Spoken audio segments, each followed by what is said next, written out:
How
did you do that?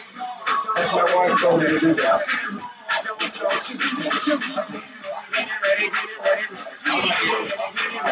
Yes, sir.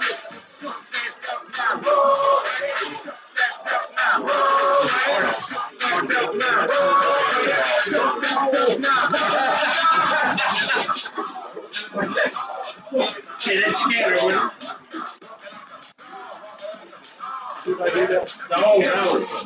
Being too serious about that. We might not ever get this guy started.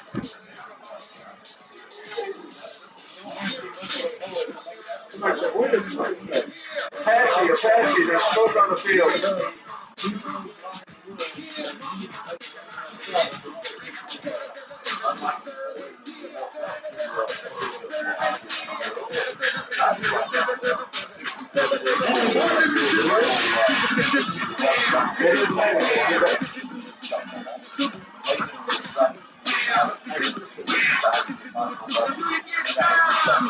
Everybody's good. That's good. For a payday. Payday.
So I know what the boys are doing.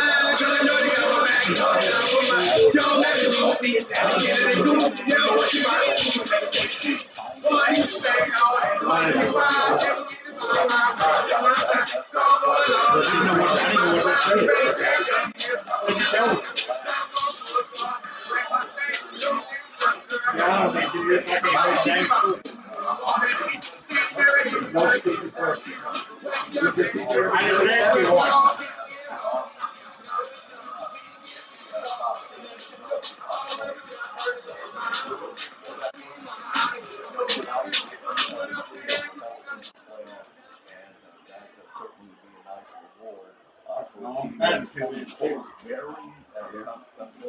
lot of times, especially on the road, as I think about Marv, as I think about some of the other Fans, the homecoming court. You're on the radio, Trey, remember that. Well, it's also a situation with the other two games. They do have playoff implications in the sense of seeding. This is the game that has a playoff implication as to one goes. What? It's true. No, you got plenty of time. I just remind you, you're on the radio. Sideline you tonight. I have a special guest in the vehicle coming up with us, Randy James, who is the public address announcer for not only Pineville High School, but for Louisiana Christian University. A dear friend and cheerleader for us is getting to be a cheerleader on the sidelines tonight as we go down on the field to Robert Anderson and Anderson Martin with the Ninja Cam and our special guest, Randy James. Talk to us. You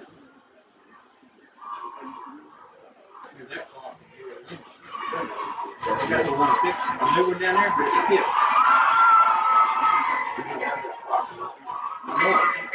I didn't need my first one. Time open the well and the lights are down.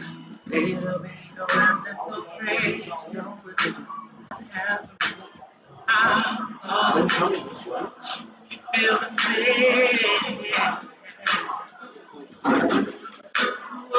Fans, welcome your Ouachita Fighting Football Team.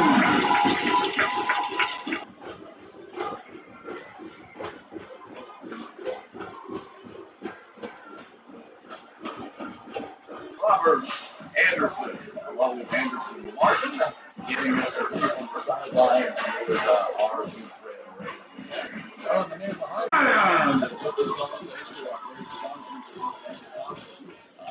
At this time, would you now please stand for the presentation of the flag and remain standing for a word of prayer followed by the national anthem. The coin toss and everything else after we take this time out. This is Pineville Rebel football on 446 Sports.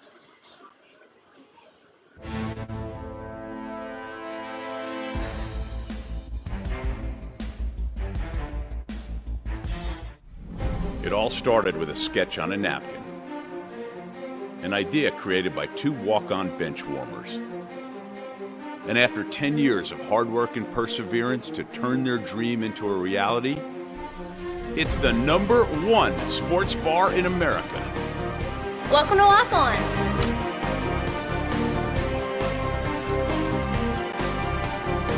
Walk-ons, because everyone needs a little playing time.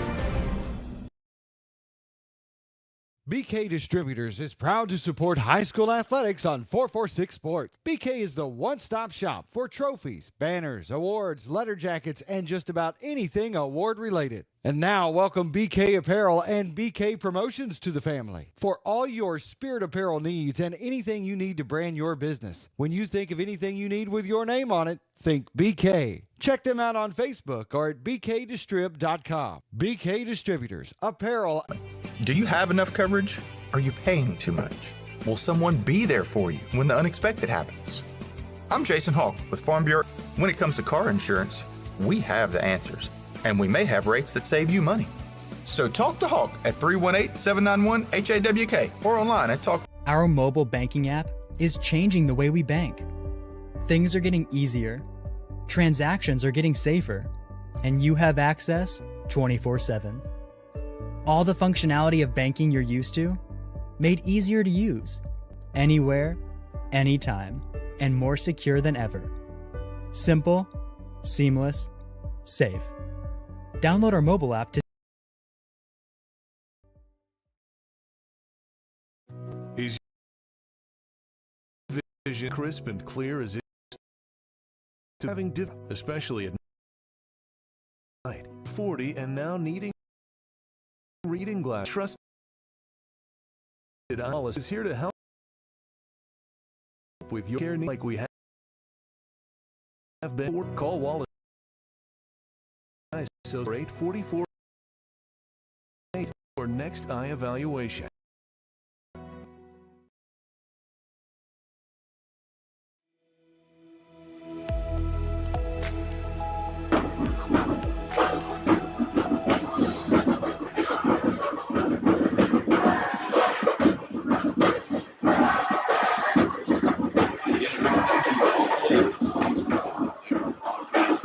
Coming to you live from Ouachita Parish High School, 446 Sports, as the Pineville Rebels take on the Ouachita Lions of Arizona.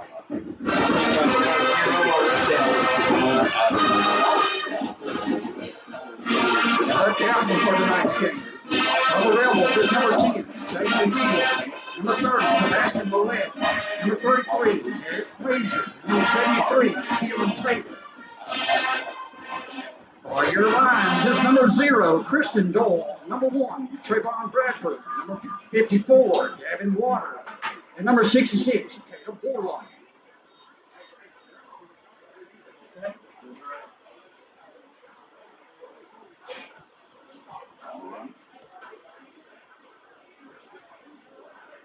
So Ouachita did win the toss and deferred to the second half. So the Pineville Rebel offense, Nathan, will be out first. Appreciate Robert. And Rebels will be receiving the ball first. There on the field with Anderson Martin as well, getting that for. You got 7 o'clock. Good to go. Tonight as you look at. I'd like to take this time to thank some of our corporate sponsors for the last day. Chick-fil-A, Southern State Farm, Creed and Creek, Mulhern, Northeast Louisiana Dental, Rolling Road Beauty Store, First Horizon Bank, Sparks, Johnny's Pizza, Max Fresh Market, Sal's, Delta Community College, Paragon, Marshall Valley, Waste Connections Delta, Roof Match, Ross Downs, Origin Bank, Zaxby's Chicken, The Clubhouse, CFM Enterprises, Reed Pest Control, Bacon Trail, Parker Alexander, Catfish Charlie, Sun, Reliable Trucking Equipment, and Russell Moore. Thank you, corporate sponsors. But also Jalen Whitty has got to be precise, and his guys have to catch the ball. If all of those factors come together, the Rebels can hang anyone. It's just been putting all those pieces together at the same time. Those are the things that, they've been working on all week long. Coach said it was a great practice. We're hoping that bears out tonight, and we're about to see as time was set to receive. Got a good outfit. Number 56, Emilio Rios.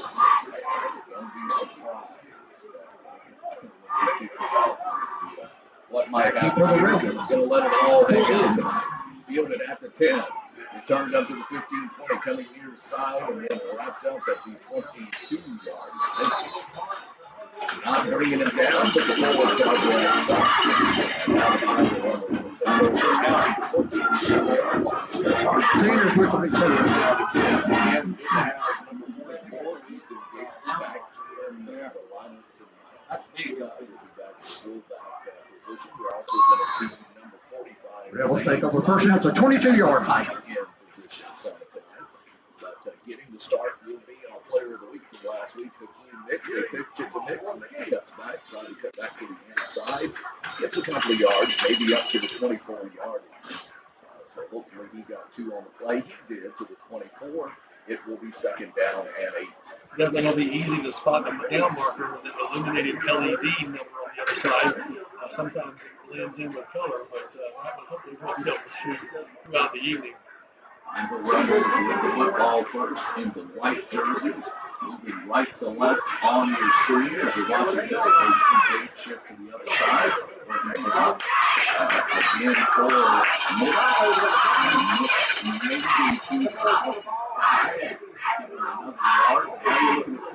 Thompson with the kick. Again with the mutual hit, number 21, Zion Johnson. Brings up third down.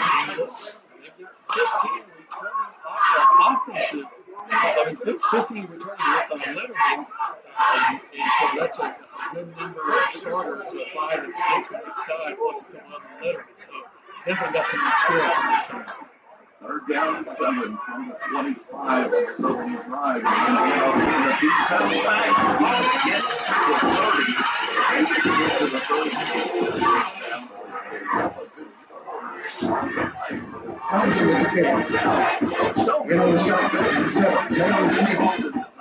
Brings up third down. It's fourth down.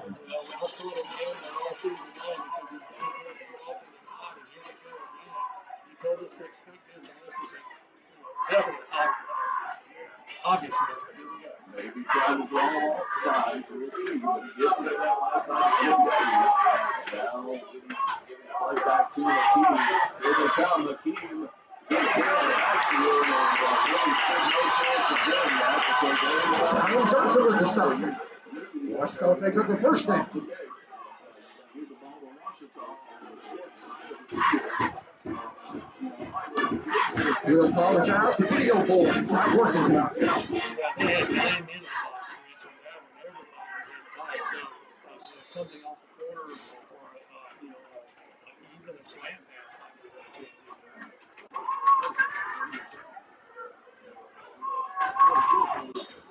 And they do an end around as they have him in the backfield. Brady, now he throws the ball. I don't know about that. Did the Rebels get it?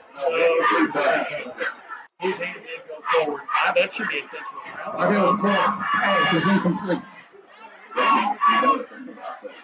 End around. So maybe not an intentional route. Yeah, you have the wide receivers and then try the option, but he didn't get it. So second and 10. Second down and 10. Jalen Wilson is back there around the 40, kind of lobbying for the call. They didn't like the fact that it was I think we're going to have a timeout discussion about the question of what was the intended receiver. I think there's still an issue of intentional route.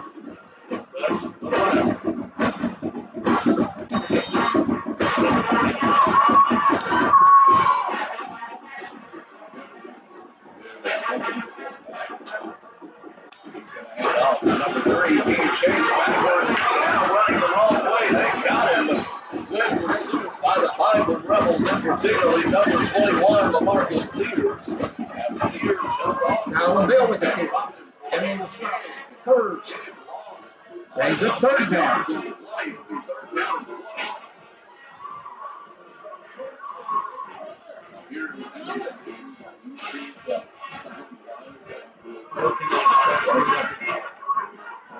High formation for Ouachita. And the quarterback's going to go up and he cuts back inside. Gets back to the original line of scrimmage. Number 3, Callum Bill with the kick. And on the spot. On the left. It will bring a fourth down. Down and 9. Quarterback is a freshman. I think this is just his third game, maybe his fourth. Jarvis is a 138-pound freshman. Their primary back is number 6, CJ Spurs. You just saw him pick up 11 yards there. High formation for Spurs. They get off the Spurs.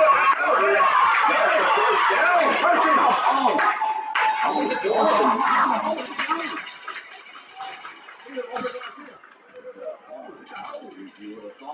Callum Bill with the kick. For Ouachita, first down. You could stop him, but Rebels unable to stop your running back on the touch last week.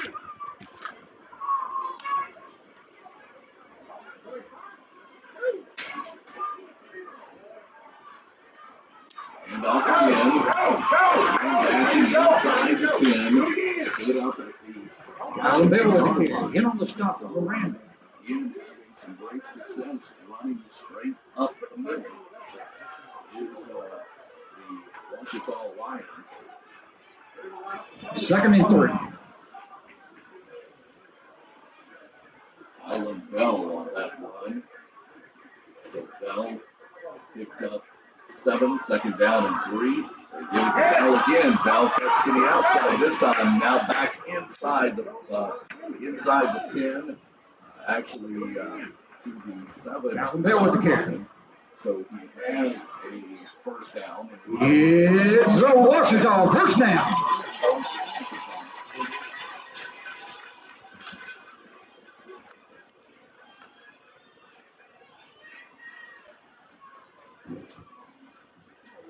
In that I formation, running back is Bell. Get Bell to the left side now. Bell falls forward to the 5, make it 6.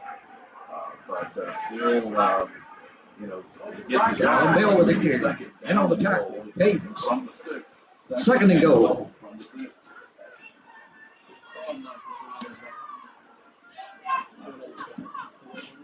Yeah, but I didn't hear that in our headsets.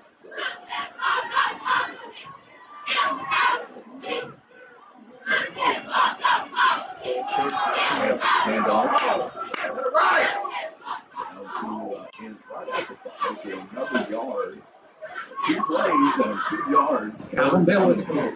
In on the spot. Zips.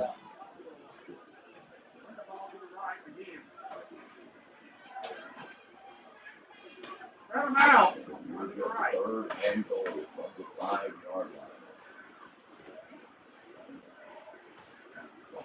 line. In high formation. Running back is 3. Bell. Pitch it back to Bell. Number 3, Callum Bill with the kick. It's the Ouachita touchdown.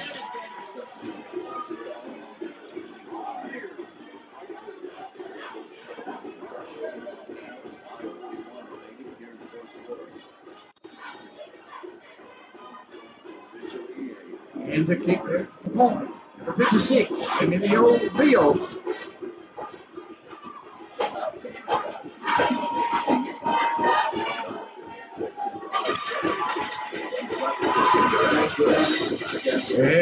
It's good with 5:41 remaining in the first quarter. It's the Lions 7, the Rebels 0.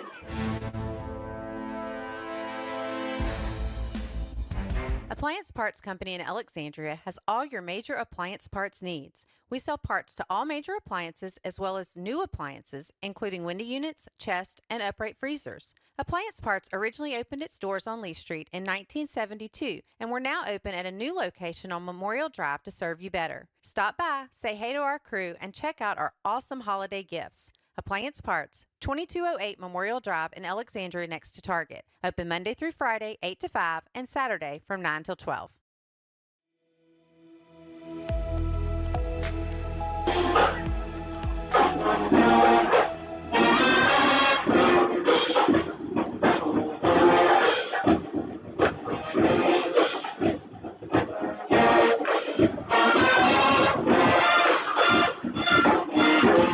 Deep for the Rebels, number 20, Kicking off for the Lions, number 56, Pineville Rebels.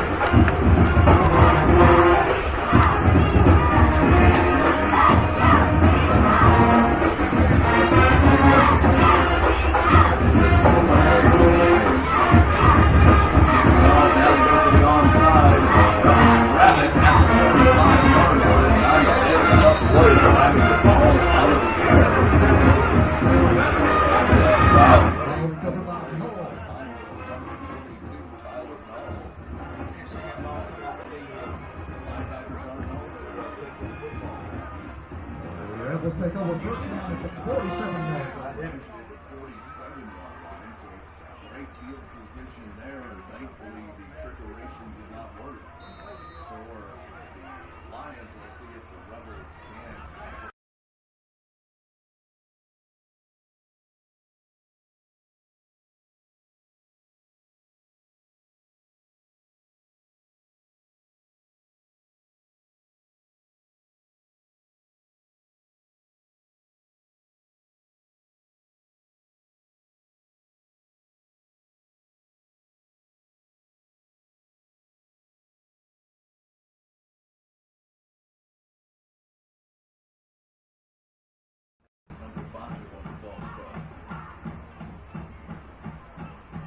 First and 15. First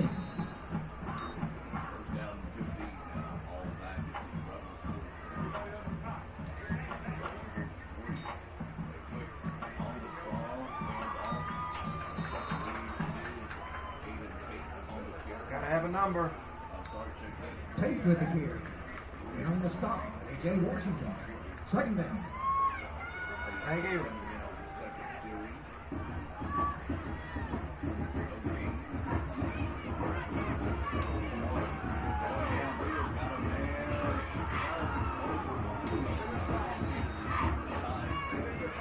Pass intended for Sandberg.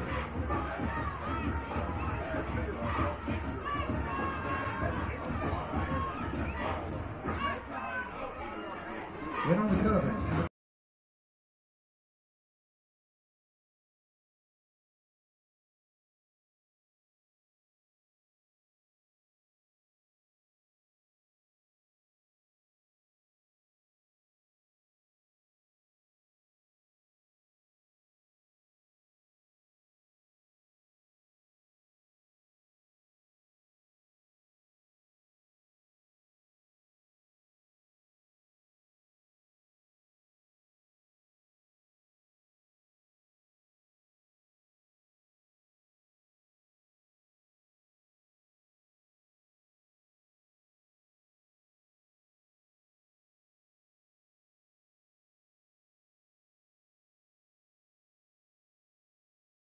Jalen Fortson, and incomplete. It will give Ouachita the ball at the Pineville 46-yard line. Okay, I think we've got the audio stuff squared away, I hope. And as soon as somebody hears us say that, text us and let us know. They did say they could barely hear the two of us, which you think you fixed that? I think I have. Okay.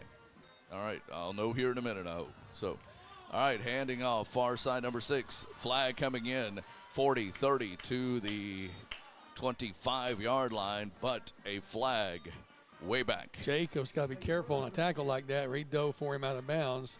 Thankfully, there was not a whole lot of contact, but there is a flag at the 40. Guys. Got a hold. And the Lions are moving backwards, so holding on the Lions. Oh. Can y'all hear me? Yeah, we got it, Robert. Thank you very much for that hold. Did you hear that, Rich? No, I did not. Okay, well, you might. I'm not sure why. Me either. Are we switched? I heard Robert telling us we had a hold. Okay, yeah.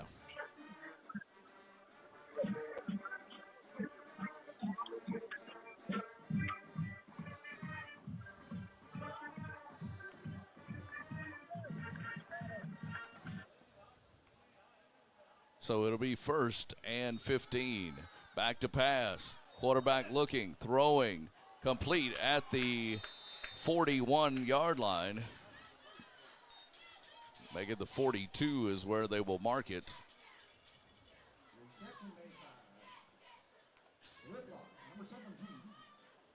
And I have confirmation. Hallelujah. That we've got our bug worked out, which is good. Appreciate that. Thank you, baby. 2nd down. 7-0. Lions lead it. And they had the football after the Rebels turned it over on downs. 3 on the carry. Bell into the teeth of the defense. Inside the 40, still on his feet as you got the tush push. All the way down to the 36-yard line, and it is a 1st down. You know, Brennan Davis had him back around the 40, but they ended up playing like ring around the rosy, so to speak. He couldn't bring him down, and golly, that one, I can't believe we let him get that 1st down. When you catch them, you know, behind the line of scrimmage, and then they spin all the way forward like that. Good running. I'm glad that Brennan got that penetration, but wasn't able to bring him down by himself. So again, the Rebels turned the ball over on downs for the 2nd time going forward on 4th down. And the Lions have had it on the Rebel side of the field. The pitch out to number 3, hit, and now dropped. Bell on the carry. Initially there for the Rebels, 28, Brennan Davis, the junior linebacker. Stops him for a 3-yard gain, 2nd down and 7. He was kind of a option there because the quarterback held on to it till the last minute, then let go of it. And when he did, he got the 3 yards on the far side, but he was almost tackled for loss. Clock is nearing 2 minutes remaining here in quarter number 1. Lions and Rebels on the road here at Ouachita Parish High School. 2nd down. Again, handing off. There goes Bell, 30, inside the 25, 20, 10, 5, driven out of bounds. Nope, touchdown. Tyler Knoll had him in the backfield, and then the pig grease that was slapped on there, and we've got Jacob Miranda down on the far side at the 5-yard line. Had him in the end zone, had him in the backfield. 35-yard run. With a minute 53 remaining here in the 1st.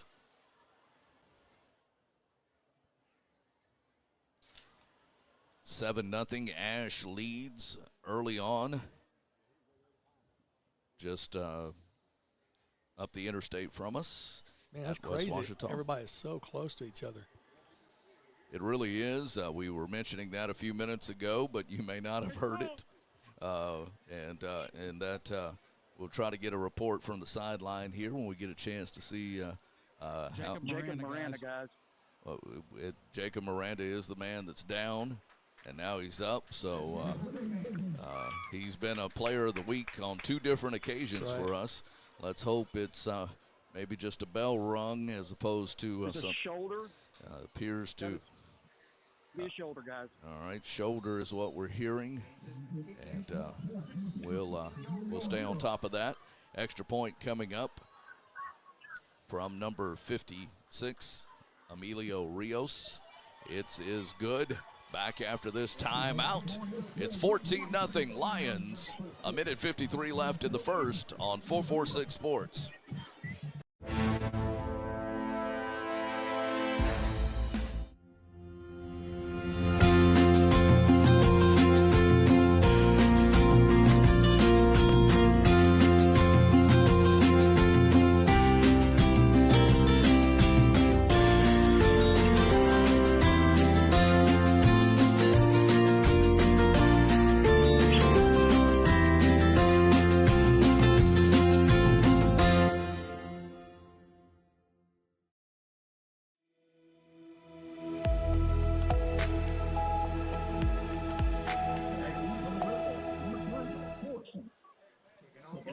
Welcome back to 446 Sports. Rich Dupree, Nathan Martin, and our broadcast crew, Robert Anderson, Anderson Martin, and Landon Anderson here in the press box with us on the camera. And bonus points for those who recognized who was on the camera earlier in the game, because they may not have heard his voice. Offside. Yep.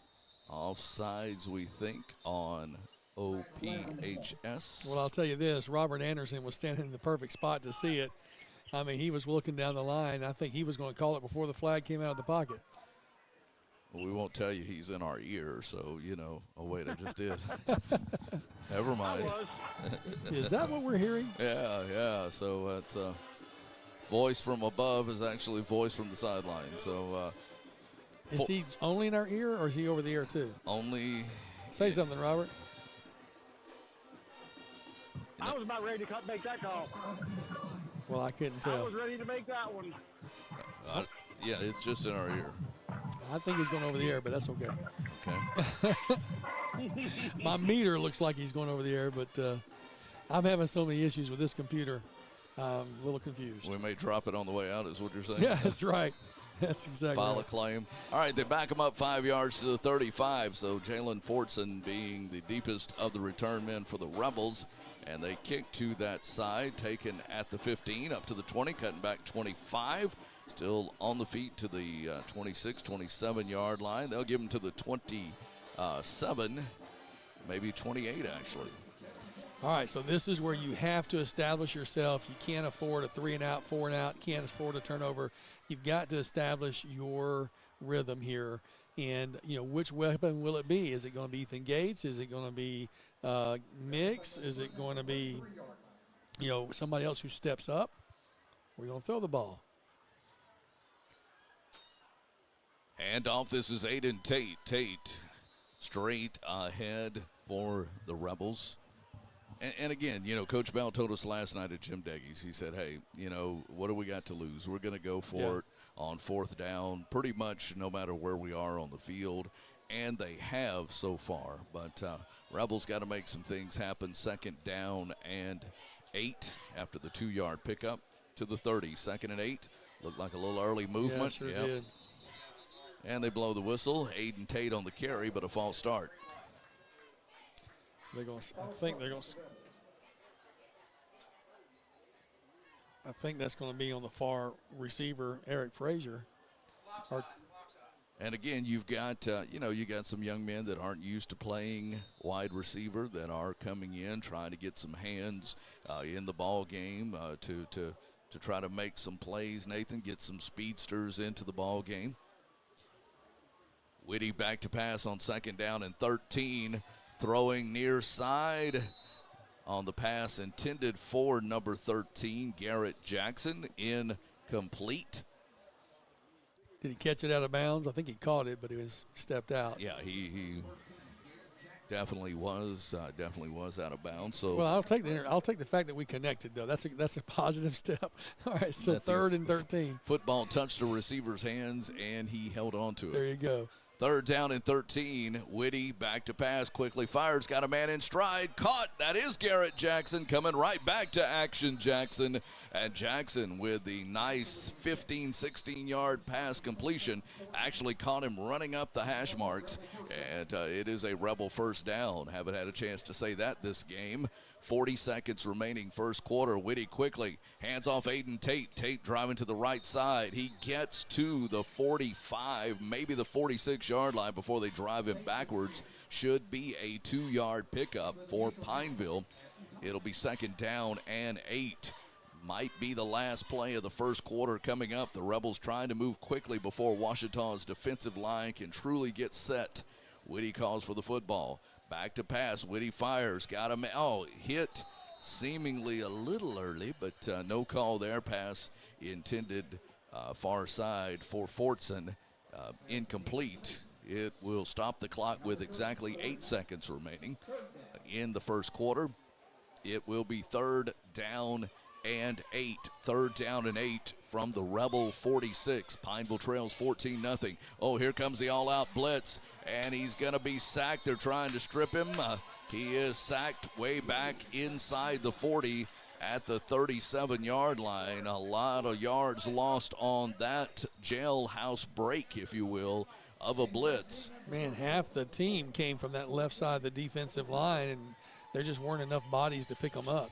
That is the end of the first quarter of play. We want to say a big thank you to Valex Federal Credit Union, one of our great sponsors. For the second straight year, 446 Sports is brought to you by Valex FCU. Visit them at valexfcu.org. Your scoreboard is brought to you by the fine folks at Wallace Eye Associates. Check out the Wallace Eye Associates scoreboard located at the top of your screen. Also at the bottom of your screen, it's a constant scroll of the Sadler's Towing scoreboard. Keep up with all of our 446 teams, and we say thank you to Sadler's Towing. Coming up at the end of the game, we will be selecting a Southern Air Cool play of the game, and nice little pitch and catch to Garrett Jackson for the first down. Certainly could be one of those, but we'll announce that at the end of our game. And we say a big thank you to the law firm of Vilar and Green. Vilar and Green, they are sponsors of our starting lineup. Rebels are going to be punting the ball for the first time. And Davis on to punt the ball away. And he kicks it straight up in the air because it was almost blocked. And the Rebels will down it. So, unfortunately, Nathan, the first time tonight that Pineville decides to punt the ball because of the rush by the Lions, they might as well have gone for it. Yeah, because that ends up being a negative punt. I don't know that I've ever seen that before.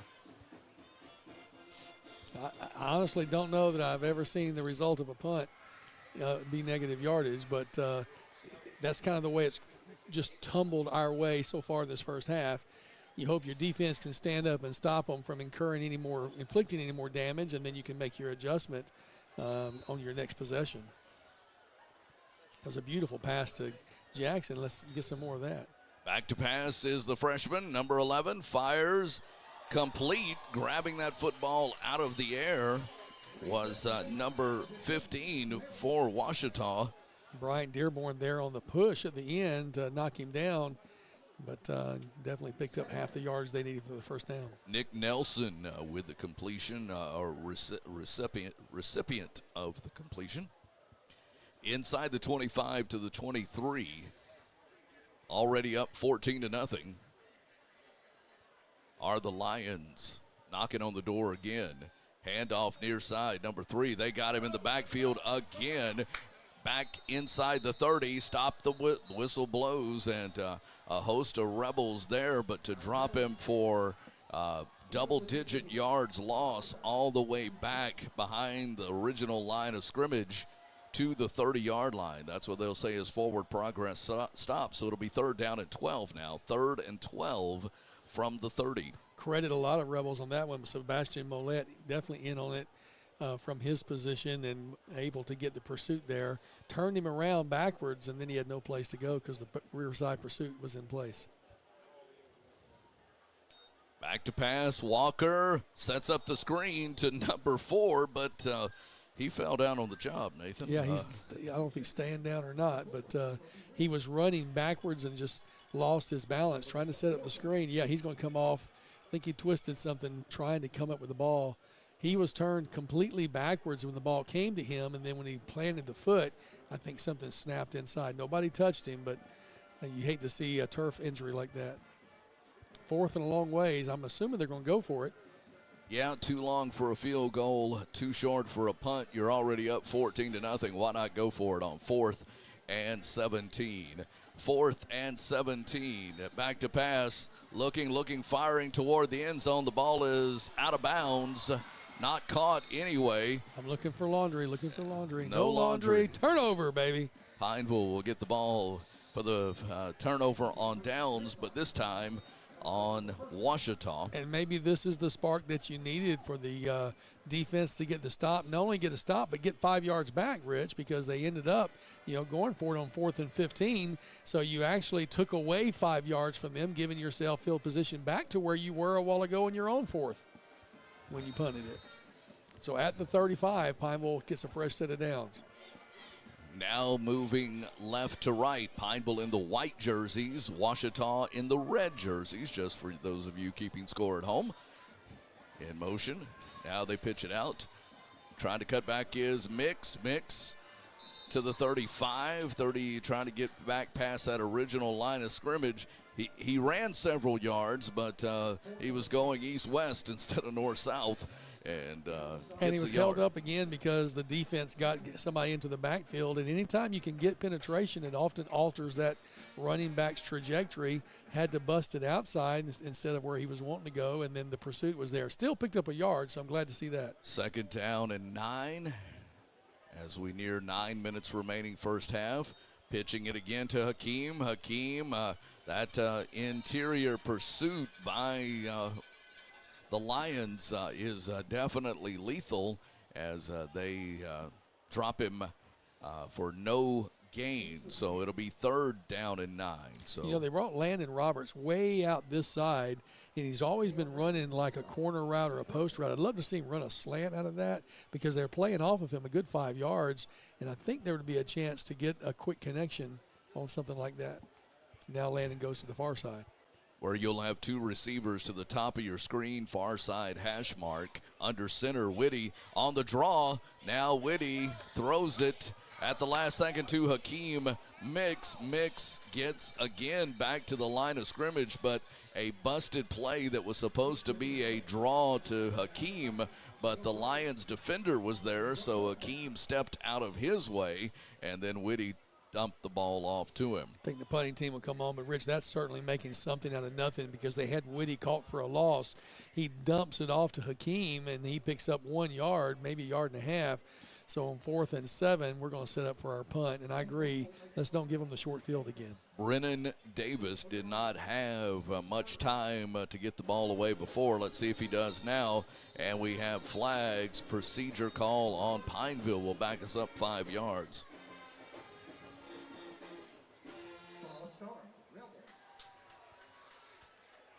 So 4th down. Yeah, I was going to say they got to back him up here. I was looking where the down marker was. I was like, okay, have they marked it off yet? Now they mark it off. Back inside the 35 at the 33. Clock is moving, 7:34 left here in the first half of play. It is homecoming here, so there will be some homecoming festivities at halftime. And again, Davis gets it blocked. It is blocked and downed inside the red zone at the 16-yard line. Wow. So special teams, not so special so far tonight for Pineville, unfortunately. Yeah, that was a tough one because it looked like 2 guys could have got the block. They got great.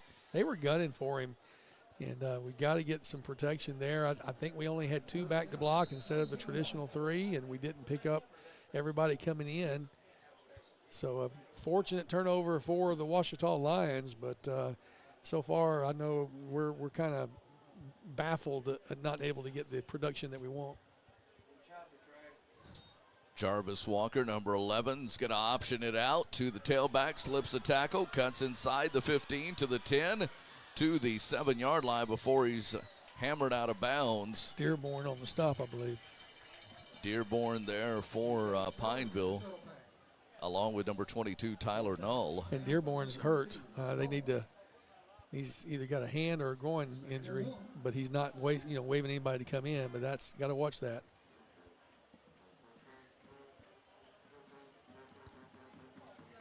I wish the coach could see that and maybe get somebody over there, but they're already at the line of scrimmage.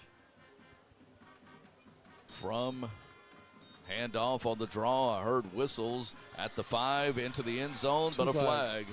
Holding. I heard a whistle. Yeah, I did too. I don't know if that was in the crowd or what. I definitely heard a whistle. Before the play snapped. Yep. But holding is the call on Ouachita. But sometimes when you hear a whistle, your guys will stop. They'll freeze. Right. And so. Well, if there's somebody in the crowd using a whistle, they'll be kicked out here shortly. Sure.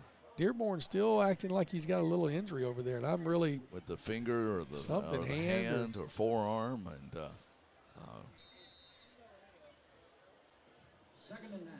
so 2nd down and 9.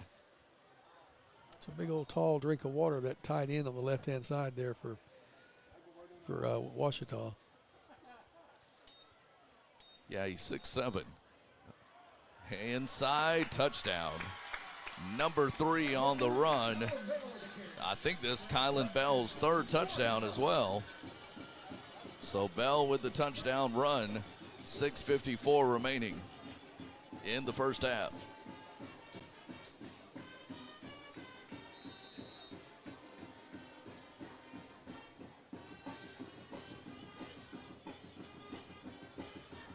I do believe that is the 3rd touchdown of the game for number 3, Kylan Bell, a 5'10", 175-pound senior. Extra point, this time no good. Extra point, no good. We'll be back in 60 seconds. It is 20-0 Lions on 446 Sports. Hi, I'm Kimberly Harrell, Certified Residential Appraiser. I am currently a leading provider of appraisal services for mortgage lending, employee relocation, estate planning, and community property settlements. My experience in real estate over the past 13 years and currently serving as president of the Greater Central Louisiana Realtors Association has given me a clear understanding of the real estate world and the ever-changing market we live in today. For any of your valuation needs, give me, Kimberly Harrell, a call.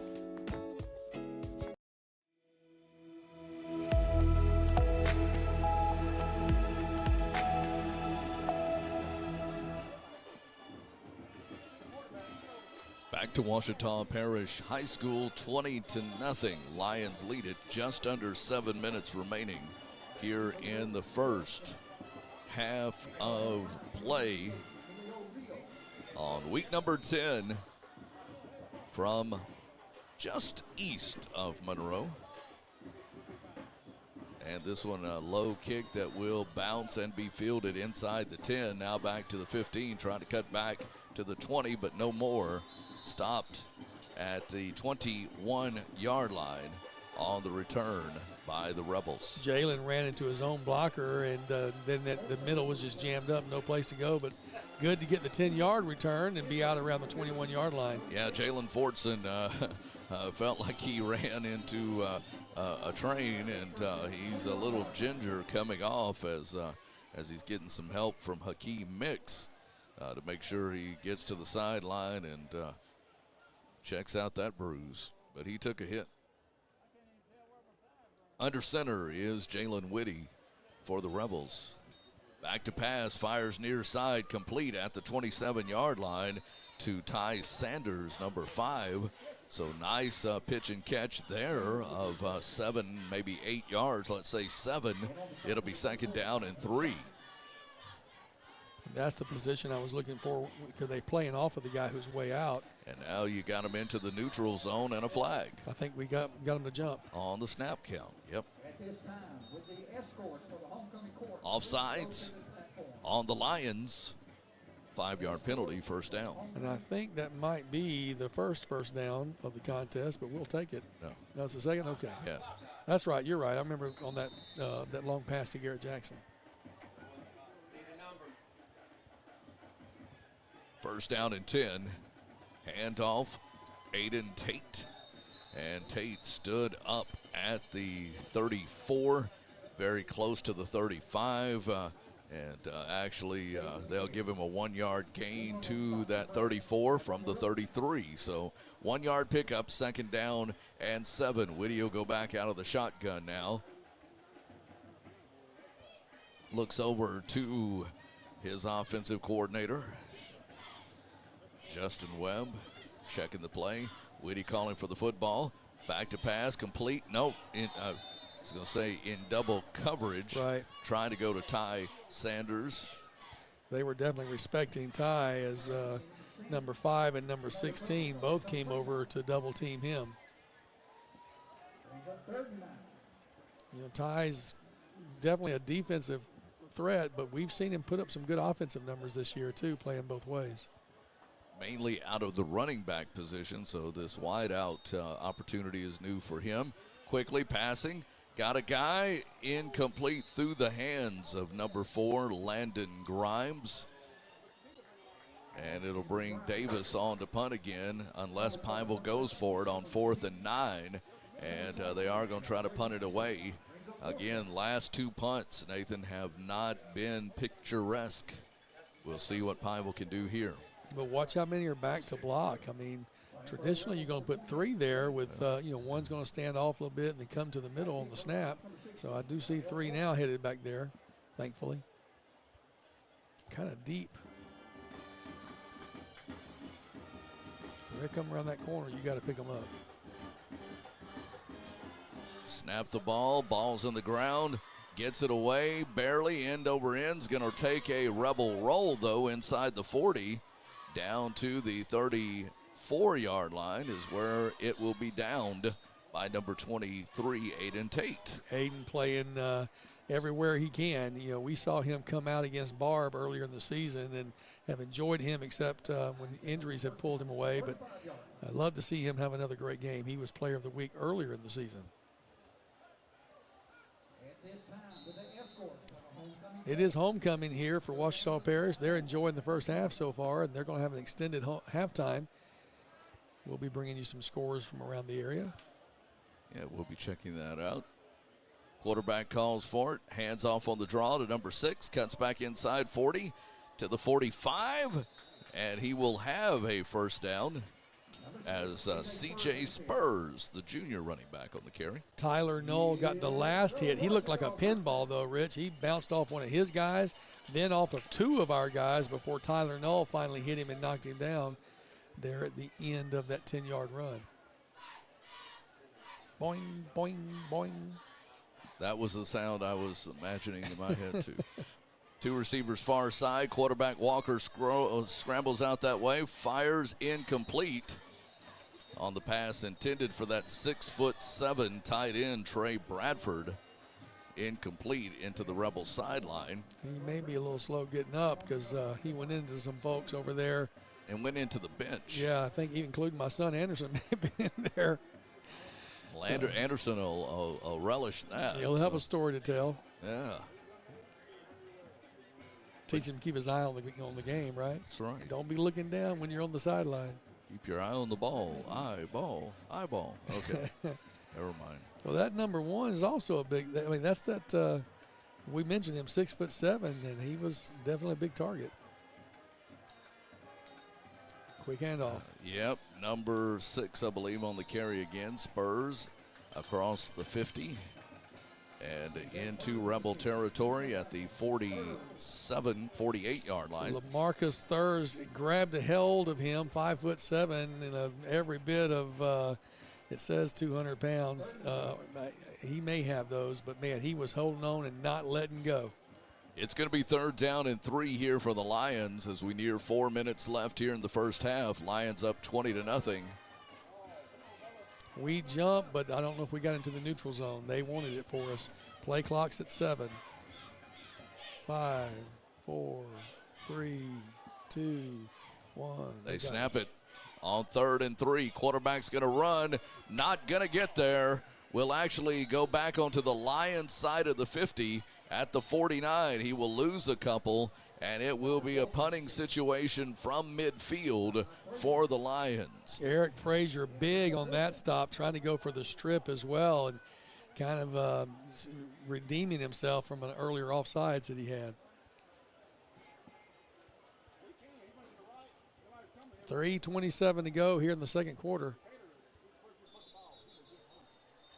Timeout, Pineville. Something the Rebels didn't like about what they saw. Also want to let you know that coming up, we will be talking about candidates for the Quibbido's Player of the Week, but we don't announce that one until Sunday night during our Coach Speak program. And this coming Sunday, Nathan, is going to be an expanded 2-hour edition with playoff talk and different guests trying to, we'll hope to have some of our coaches on, those that are going into the playoffs. So again, that Sunday 5 to 7 is the time frame, 5 to 7 the time frame for Coach Speak, live from Quibbido's Cajun Cafe, where we'll all announce our players of the week and our cool plays of the game for each of our 5 schools. Now don't try to go there and watch it. There's no live studio audience. The Nope. restaurant is closed. No but food. It is from the restaurant itself. No food for you. No. All right, here we go with the punting situation for the Lions. And they're going to try to go for it on 4th down, and the punter will not get near the first down as the Rebels will take over on the Lions side of the field at the 43. Or even near the line of scrimmage. It's going to be about a 6-yard loss. And there's another situation where punt has a negative result. But you could tell when the blockers started running out to the right instead of blocking that, hey, this is a fake. What was weird was he was holding the ball in front of him like he was trying to take some steps to take a – I didn't know if he was trying to go do one of those soccer kicks, off to the side or what, but – we got good penetration, and obviously it's a loss both of yards and the possession for the Ouachita Lions. Rebels' best field position of the night at the 42 of the Lions. So here goes Whitty out of the shotgun. 2 receivers right. He looks right and throws. Complete to Ty Sanders at the 37. Sanders inside the 35 to the 33-yard line. Best play of the night for Pineville relative to moving the ball downfield. Inside that 35 to the 33. Whitty, handoff on the draw. Aiden Tate, though, not going to get there. Not going to get back to the line of scrimmage. I think he's going to lose a yard. They mark him back at the 34, so it'll be 3rd down and 2. 3rd and 2. Clock at 2:30. Remaining here in the first half of play. Rebels down 20-0. Firing on the how about a flag? Slant. Thank you. There's the flag. They knocked him completely off of his route. Literally slammed into him off of his route. And some's going to say, well, it was uncatchable. Yeah, it was uncatchable because they knocked him off his route. Great job on that one catching. I'm glad the flag came in from that far side. 15-yard penalty. They're not automatic first downs, of course, but it will result in a first down because it was 3rd and 2.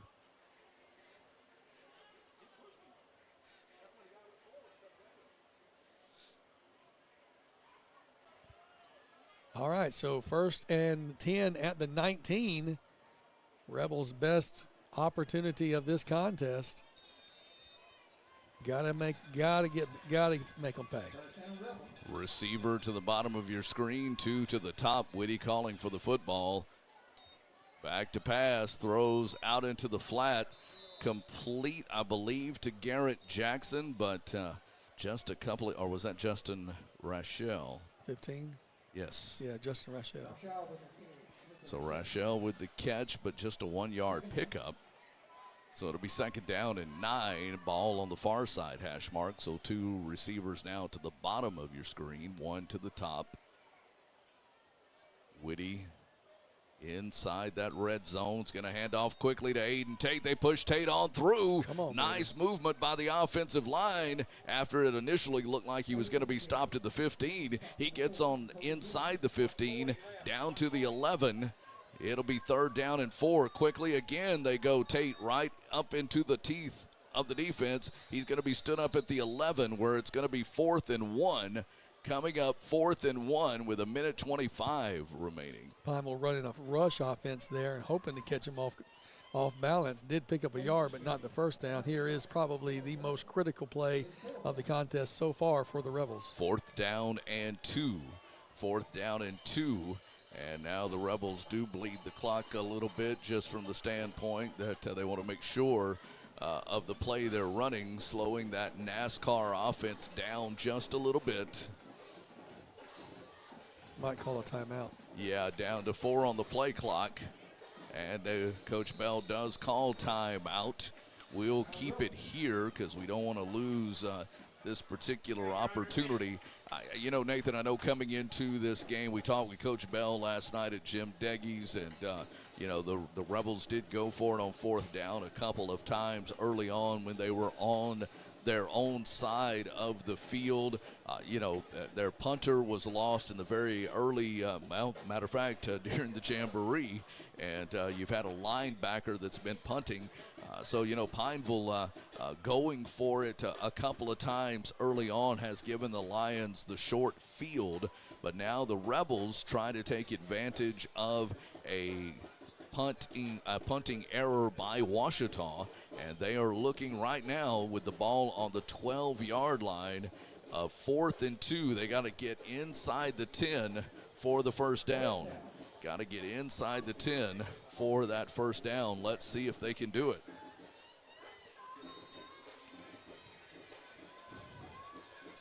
On 4th and 2. 2 receivers right, 1 to the left.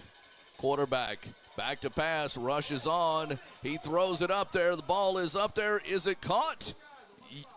Yes. Hallelujah. Rebels catch the football. They stop the clock to move the chains.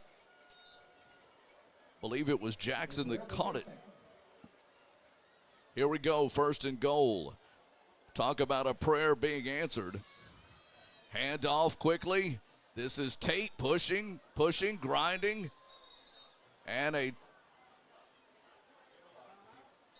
timeout. Bell wants a timeout. I believe that's the last one. The ball gets stopped inside. The ball is at the 6-yard line.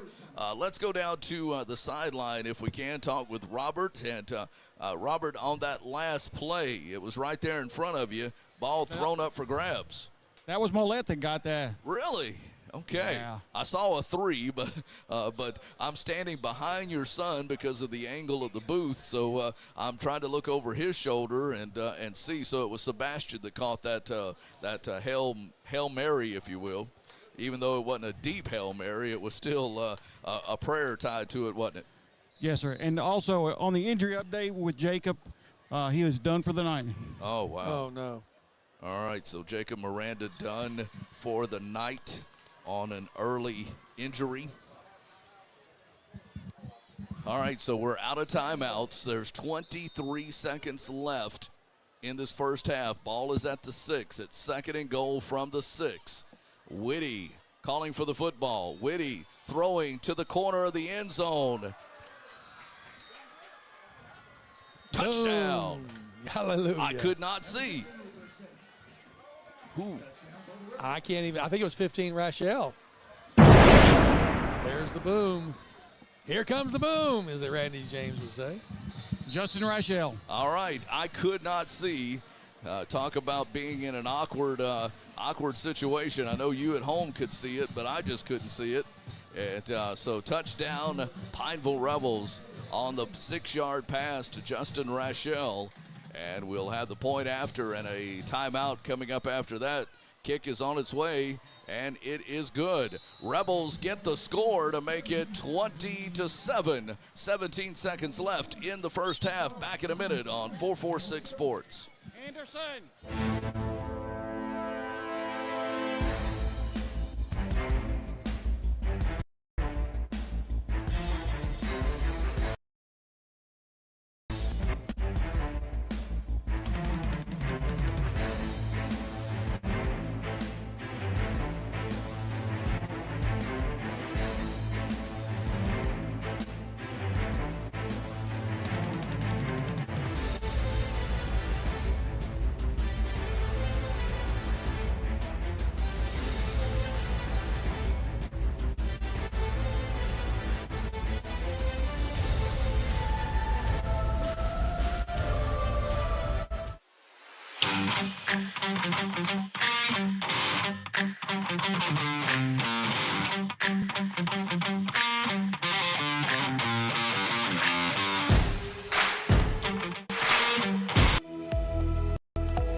Rebels with the touchdown, 6-yard pass to Rachel. Ball is squibbled and picked up finally at the 20, up to the 25 or maybe 24-yard line. We'll see where they mark him. 24, between the 23 and the 24. 13 seconds left. The intentionality is to make sure they run it and run some clock, and so it took from 17 seconds down to 13 seconds, so 4 ticks off the clock, leaving 13.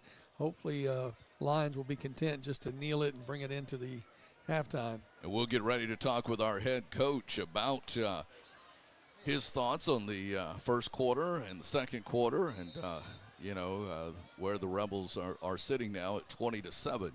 13 seconds left. Under center is the quarterback.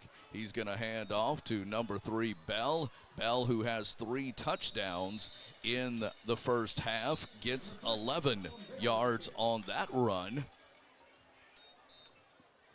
And does pick up a first down, but the clock's going to get down to 3 zeros, and we are done with the first half. Our first half score is Ouachita 20, Pineville 7.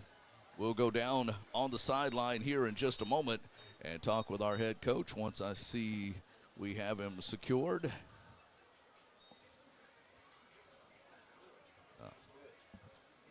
All right, here we go. Let's go to Robert. Go ahead, Robert.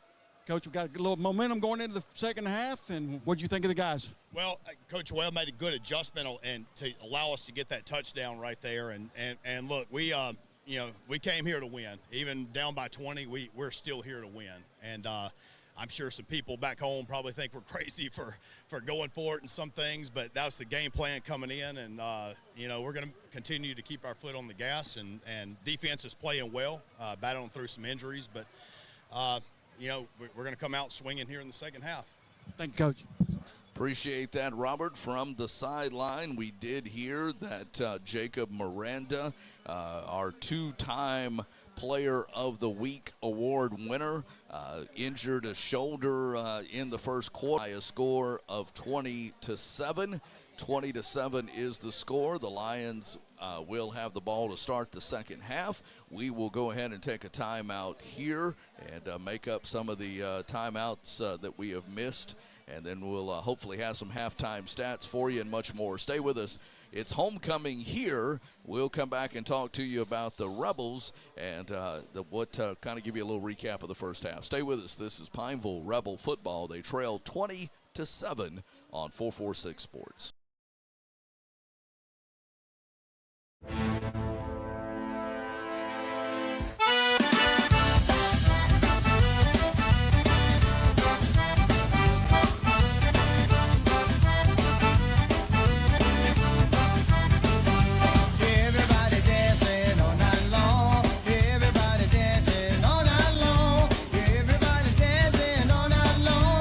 Time for a red, white, and cool summer event at Southern Air Heating, Cooling, and Plumbing. Right now, you can save on a new energy-saving system. No money down, 0% interest, and no payments till June 2024. Call Southern Air Heating, Cooling, and Plumbing or visit us online.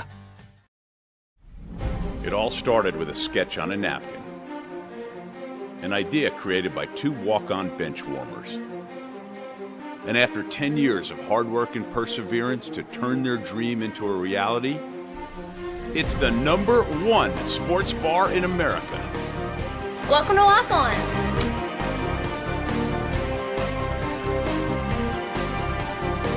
Walk-ons, because everyone needs a little playing time. BK Distributors is proud to support high school athletics on 446 Sports. BK is the one-stop shop for trophies, banners, awards, letter jackets, and just about anything award-related. And now, welcome BK Apparel and BK Promotions to the family. For all your spirit, BKDistrib.com. BK Distributors, apparel and promotions in Pineville. Buying car insurance for the first time can be overwhelming. Do you have enough coverage? Are you paying too much? Will someone be there for you when the unexpected happens? I'm Jason Hall with Farm Bureau Insurance. You may think it's easier online, but why wait? We're here to help you make sure you're covered. When it comes to car insurance, we have the answers, and we may have rates that save you money. So talk to Hawk at 318-791-HAWK or online at talktohawk.com and let us help you protect your biggest investments. Wherever you are, you're there for a reason. You shouldn't have to make a trip to the branch to deposit a check. Skip the trip and use our mobile app to easily and securely deposit checks right from your phone. Day or night, wherever you are, or whatever you're doing. Download our mobile app today.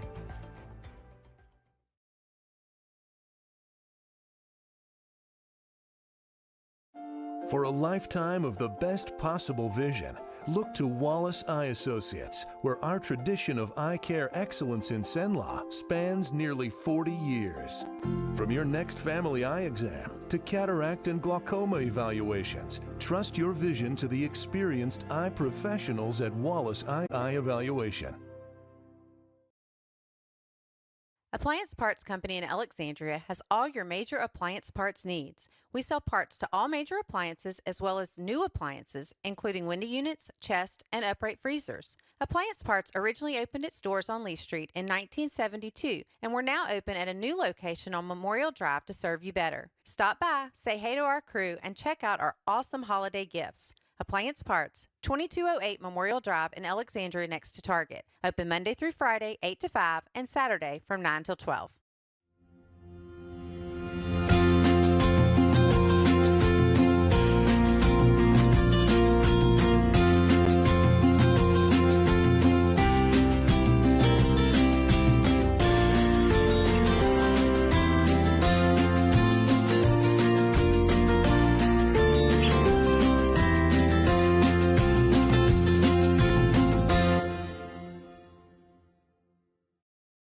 Hi, I'm Kimberly Harrell, Certified Residential Appraiser.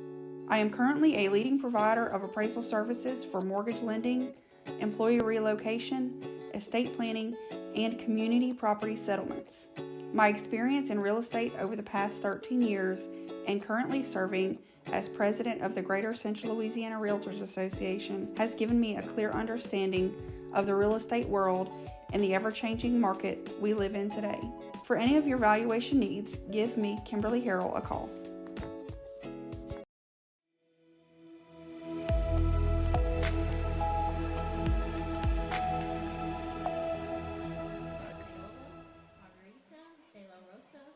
Welcome back to Ouachita Parish High School. We are at halftime, and Nathan, it's week number 10. A lot of important games going on. We talked about Pineville, a win, and you're in. And a little encouragement there for Pineville toward the end of that first half as they scored a touchdown. May be the first touchdown, varsity touchdown for number 15, Justin Rachel, on the pass from Whitty. And let's hope that is the beginning of thawing of the ice for Pineville. But again, you look at the Rebels and where they are. They've obviously needing to make some adjustments here at halftime. As we are waiting some stats to come up for us to share with you here for the second from the first half. While we're doing that, though, I can tell you some scores of interest in both the 446 family and elsewhere. Glen Oaks Panthers are over at Holy Savior Menard Eagles, and the Eagles are up 10-0 at the half. And that's another of the 446, one of the 446 family of group of teams that we're broadcasting. The Bolton Bears are trailing the Caldwell Parish Spartans 36-0 at in the second quarter. And so that score, it could be the final game for Bolton. And, this team muscling through all sorts of difficulties and unknown future. But congratulations to them for finishing out the season. The second quarter, Peabody and Franklin Parish Patriots are trailed 0-0. It's the double oughts. Who's going to get the 7 first? So at the in the second quarter there, Franklin Parish, which is up close to where we are right now, traveled down to Peabody, and they're tied at 0, no score. Gina, this is an interesting score a while ago. It was 22-20, but now it's 30-20. So Gina has scored since we saw and beginning to stretch it out. That was one that I, had the potential for being a blowout because Gina is such a powerhouse. 9-0 on the season. And when I looked at them at 22-20, I'm thinking, oh my goodness. But now Gina's starting to get some legs underneath them. Alexandria, Ash, as we know them, the Trojans are up 35-7 in the second quarter over the West Ouachita Chiefs. So that's a score that you kind of expect Ash to put up big numbers. They're a very good team in spite of their 5-4 record, and they're definitely in the middle of the pack. They'll be 13-16 in the playoffs, and should be a home game for them in the playoffs. Of course, right here, the Rebels trail 20-7 at the half, but some adjustments were made there, and I wanted to show the folks. I didn't get the instant replay for the score, but I did get the instant replay on a scramble by Whitty. I want you to see this scramble in the grass, gets it down there for the first down conversion to number 34. And we would not have had the touchdown had we not converted that 4th and 2 play in which he is just basically heaving the ball up. Sebastian Mollett with the reception. And when you think about it, a lot of things could have happened on that play that would not have been good. But Mollett, the senior, catching the ball from the senior Whitty, and in the most unlikely of ways, it is one of our candidates for the Southern Air play of the game. Of course, I didn't get the end zone catch by Justin Rachel. As you mentioned, his first catch for a touchdown of his career as a varsity player that we know of, and a young man who tonight's getting a lot of reps, and we hope to see more from him. He's only 5'8", still growing. He's a junior, and but from a very prolific family, sports-wise, all of his family members, and so we want to see more good numbers from him. We're still waiting on those stats, right, to come up. We are. Halftime score from just up the road, West Monroe hosting Ruston in a battle of top 15 teams, and tied up at halftime, 14-all. You know that's what they call a slobber knocker. There, West Monroe hosting the Bearcats. Bearcats 3 or 4, depending on what poll you're looking at. Right. West Monroe is right there, either just inside or just outside the top 10. So again, the battle for the district title. Both teams are undefeated in district play. Both teams are 4-0 coming into this game. Ruston and West Monroe tied at 14. Man, that's just, if we weren't here, that'd be the game to be watching. That's no doubt. That's going to be a great game, and the implications for seeding into the future. Now, we won't face either of them in the playoffs if we make it to the playoffs, because we're, because of the whole non-select situation. But there's a lot of folks. I don't know anybody wants to play either one of them, to be honest with you. And both of them should have either byes or home games. We will take a look at that for you as well. But also want to talk to you about Coach Speak when we come back, as we're doing a special edition on Sunday. So let's take a timeout here, and we'll take a couple of minutes here. Homecoming going on the field here, so no halftime band to highlight for you. But we'll take a timeout here, and when we come back, we'll talk about Coach Speak on Sunday and the playoffs and much more. Stay with us. This is 446 Sports.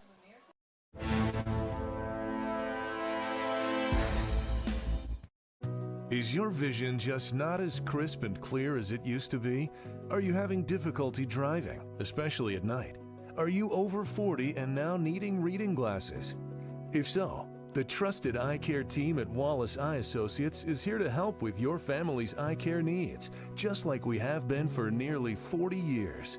Call Wallace Eye Associates today at 318-448-4488 to schedule your next eye evaluation. Buying car insurance for the first time can be overwhelming. Do you have enough coverage? Are you paying too much?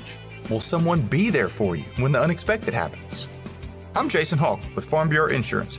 You may think it's easier online, but why wait? We're here to help you make sure you're covered.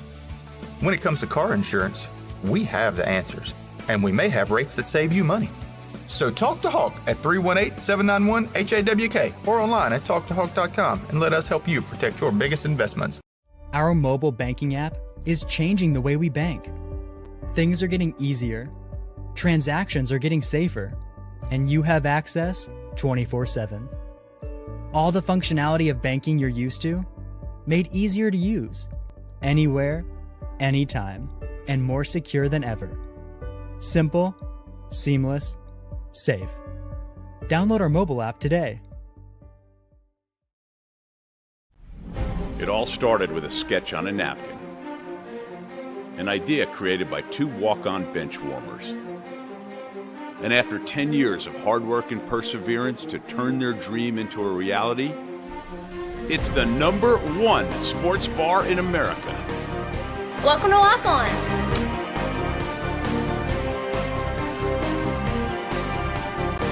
Walk-Ons, because everyone needs a little playing time.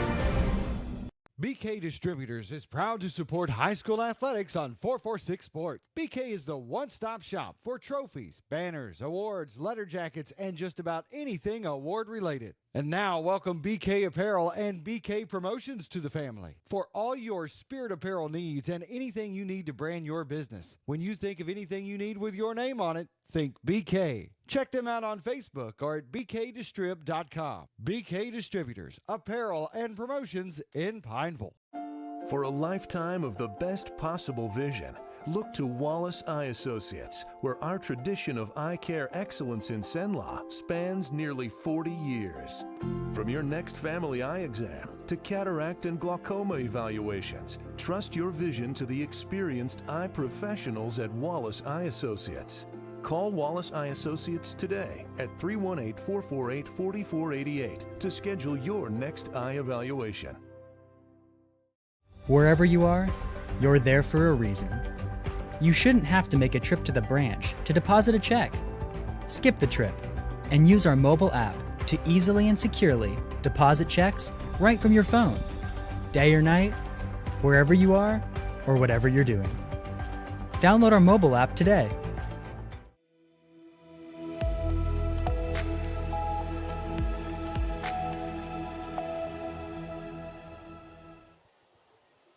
Welcome back to Ouachita Parish High School here just east of Monroe. Glad to be here with you from the press box. Glad to be able to bring you tonight's game. Week number 10 for us. We appreciate all of our great sponsors. You've been seeing them. This is our first year for Pineville Rebel football on 446 Sports, and we certainly have enjoyed the opportunity to have this platform for you to be able to watch the game either through YouTube or through Facebook or Twitter, a variety of ways that's shared. And at the same time, Nathan, what I also like about it is that the product that we put on, whether it is our plays of the game, our players of the week, or our coaches show on Thursday nights, or the football game itself, they're all archived on YouTube. Yeah, that's a great resource for folks to get to go back and share it with family members, send it to grandma in the next state over, or, just watch it when you want to go back, whenever you want to. They're all there on the 446 YouTube channel, and, it's absolutely free. It doesn't cost you a penny. Now, we suggest you subscribe, but the reason for subscription is for notification purposes. It has nothing to do with paying a penny. Nope. All you got to do is, when you subscribe, you ring that bell. It'll let you know when we go live. And 446 does a great job. I think 446 is going to have somewhere north of 300 high school games broadcast this year. And between the football that we do, the baseball they do over at Menard, the ACL stuff, the basketball they're doing, Oak Hill tournament coming up. Yeah, just a lot of great things. And you talk about ACL, that's a home school sports entity with homeschool groups from around the state, and we've been able to do their state championships as well in 8-man football and volleyball and basketball. And it's just been a great opportunity, and we're not doing it with ESPN cameras or crews. We're doing it with our homegrown talent, if you will. And you and I have done radio together, going back 30 years or more. And but this is our first time to be on a non-radio platform. And it still feels like radio because we have headsets. Yeah, that's right. That's right. We're dependent on you having we gave you the video, and starting to add the little things here and there, like the instant replay, and to be able to bring those kinds of things. The graphics that we're able to use, yeah. And Nathan, when you think about it too, from the standpoint of today's technology. I mean, you look at 5, 6, 8, 10, 15 years ago, you know how big print media was. Well, that's not as big a thing now for today's news gatherer and information gatherer. And you think about even television, from your local news stations. You don't get your news there as much anymore. You get it from what's in the palm of your hand. And so that's what we're specializing. And what's funny about the radio, some folks, I like you on radio. I can't tell you how many. I know me personally, when I'm listening to radio, chances are I'm listening to it on an app on my phone because I've got my Bluetooth headset on and I bring that radio with me. When you listen to the radio in the car, you turn off the car, you stop listening to the radio. But in the mornings, like I get up, there's a radio station back home I like. I turn the app on, listen to it while I'm showering, getting ready for the morning, walk out to the car, get in the car, stay listening in my headset, go to the office, listen to it in the office until I'm ready to turn it off. And so, these phones have made, they've totally changed everything. And to be able to have these games at your fingertips when you want them after the night itself is just such a gift. And I'm glad 446 gives it back to the community. Something else different we're doing is on Sunday nights. We do a show that, used to when we were doing radio, we all ran back to the studio to talk about our games after the game itself that Friday night. But on Sunday nights, we're able to do a show called Coach Speak live from Quibido's Cajun Cafe, which is located on 165 just across from Procter & Gamble. And most of the time, it's the play-by-play guys for each of our 5 schools. And we not only get on and talk about what happened in our respective games, we introduce for the first time the Quibido's Player of the Week. And we also do our replay of the Southern Air Cool Play of the game. And this coming Sunday, it's normally at 5 o'clock, and it's still going to be at 5 o'clock this Sunday, but we're going to do a playoff edition this Sunday where we, for the first time, have our coaches that are in the playoffs in Quibido's to talk to them and talk about where the teams are going and who they're playing, because by Sunday afternoon, the brackets will be all out, and we'll know all of that. So, again, taking technology to a whole different level and doing a live show in a restaurant that recaps all 5 schools, Buckeye, Tioga, Pineville, Ashe, and Menard, that are a part of the 446 family. Well, and I want to, kudos, of course, to Doug Gann, the founder of 446, who had the vision. But I'll tell you, an unsung hero is Chuck Perkins, the guy who's the producer, the graphics creator extraordinaire, who puts so much of this stuff. There's so much stuff that goes on behind the scenes, even as, what can be perceived as minor as the scoreboard, so that we have uniform scoreboards across the streaming and access to that. Man, Chuck, he loves this stuff. He lives for it. But Chuck's one of those guys where, he doesn't hunt, he doesn't fish, he doesn't do politics as a hobby, as some people do. I think this is his passion, and he has elevated all of us who do this together. You and I started. I think we were the first ones to stream football a few years ago when we were still. Well, there's nobody else here to argue with us. Well, so we'll say. But I think we were streaming to Facebook only. And we started with, it may have been a cell phone camera, or I don't remember. We didn't even have Zoom. We couldn't even Zoom. Nope. It was just we put the camera up there and added the audio to it, and folks could just see. Basically, they'd see a big screen like I'm going to show you right now. You would just see that picture, and then you didn't know what was going on. And then we slowly began adding a little more pieces, and now, no, we're not ESPN, but these are, we're paying for these things out of our pockets. We enjoy doing this.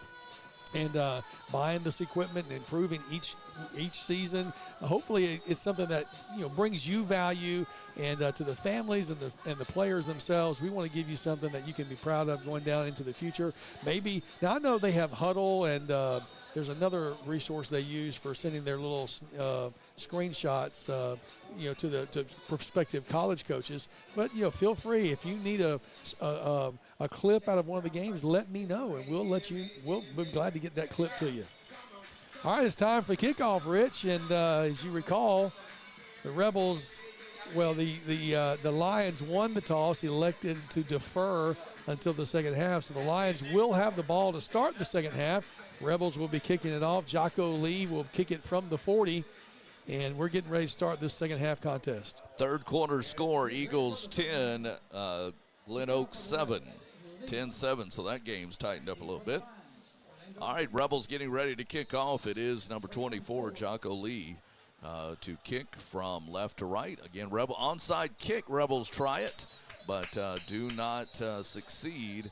And we were also told last night at Jim Deggy's that onside kick at the right time, and just didn't really get enough bounce on the football. It went straight to the man. Yeah, Jacoby Wilson, number 4, literally probably surprised him, went so much straight to his face.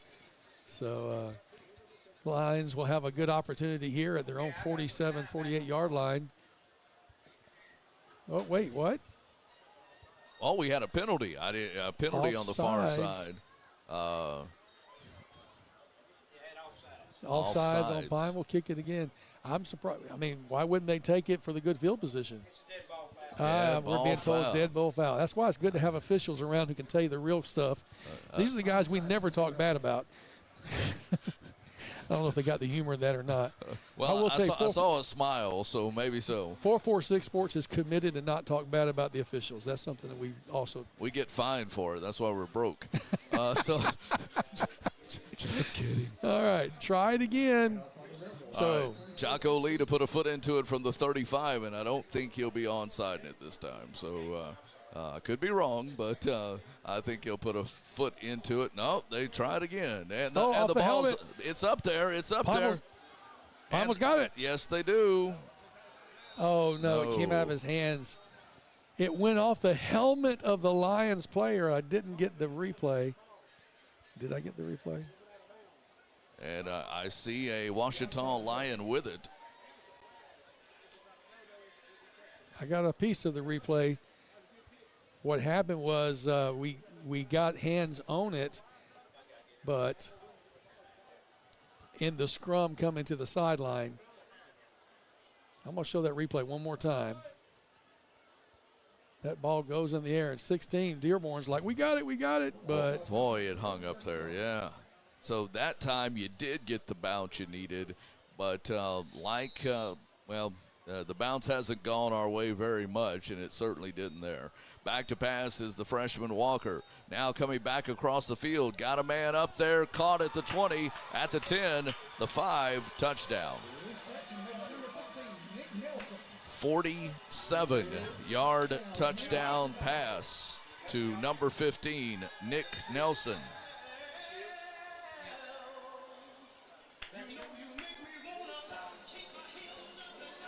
Wow.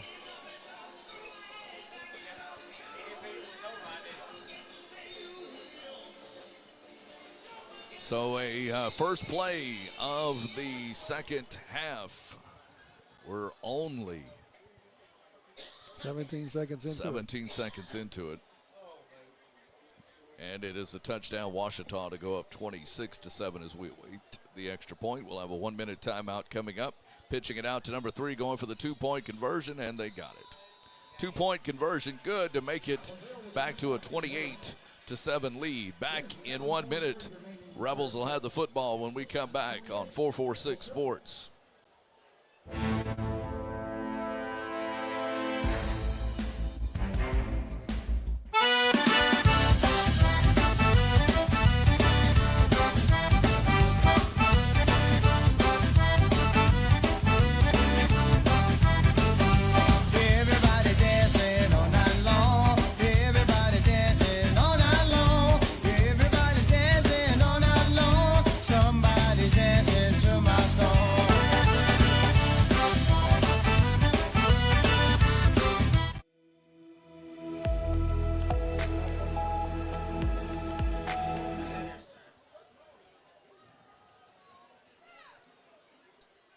Rebels about to get the football for the first time, give up a touchdown, a 47-yard touchdown pass on the first play of the second half after a failed onside kick attempt. And the Lions put a foot into it, fielded at the 13, up to the 20. 25-yard line is where he will stop. And Pineville will take over first down. And 10. Well, I don't know if we were caught napping or what on that one, but the receiver was pretty well wide open. I think we were keying in for the run, and they just sniffed blood, got the man wide open. We couldn't get anybody back to pick him up. And if you're a Lion, you're excited about that play. If you're a Rebel, not so much. How's that for stating the obvious? Thank you there, Captain. That's that color analysis that I pay the big bucks for. You wish you had. Never mind. Never mind. First down and 10. Handoff coming to the near side. Rebels get a nice run across the 30. Yeah, Hakeem Mix had his hand on the back of the blocker in front of him and picked up a nice little chunk of change there. And it does look like, Rich, the batteries went out on the LED marker, so we're back to the old traditional. Oh, okay. 2nd and 3. Man, last game of the season, get some batteries. Handoff. Again, that was Mix, and Mix maybe got back to the line of scrimmage. You're going to be looking at 3rd down and 3. So 7 yards on the first run. No yards on that one. It'll be 3rd down and a long 3. May have even lost an inch or so on that. Again on the draw, quickly out, far side, trying to break a tackle and get the first down. He's going to be short of the first down. Was that Rachel? I think so, but he comes up limping. It is Rachel. And kind of like a naked screen to the wide receiver after that draw, and they're going to swap him out and bring in Jalen Fortson going forward on 4th. Rachel has to come out. I got to believe it rolled up on the ankle. He stepped up, but it was a little bit of a high snap. And, I will give Ouachita, they have gotten penetration, their defensive line, in many of the plays. Whenever our offensive line gives protection, obviously, we make progress. But when they get one man in the backfield, as they've done many times, it just disrupts the intended design. Under center, Walker hands off to number 3, tripped up in the backfield. Good play. Speaking of one man in the backfield, Pineville came that time. Ty Sanders, normally playing that, safety or wideout a defender, and he zoomed in on that one and got him a 2-yard loss. So 2nd down and 12, ball back at the 34. 28-7 as you see the Wallace eye surgery scoreboard.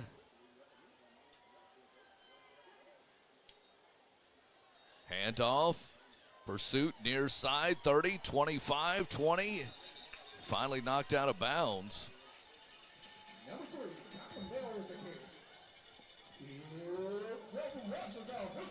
So it is a Ouachita first down.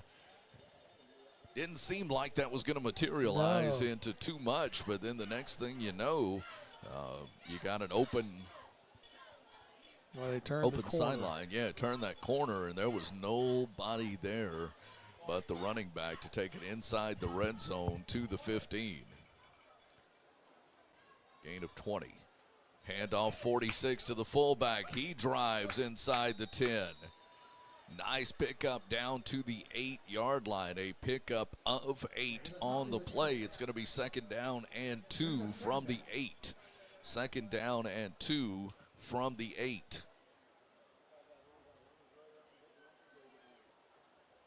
Second down and 2 from the 8-yard line. Clock is under 9 minutes remaining here in the 3rd quarter of play. Pineville trails Ouachita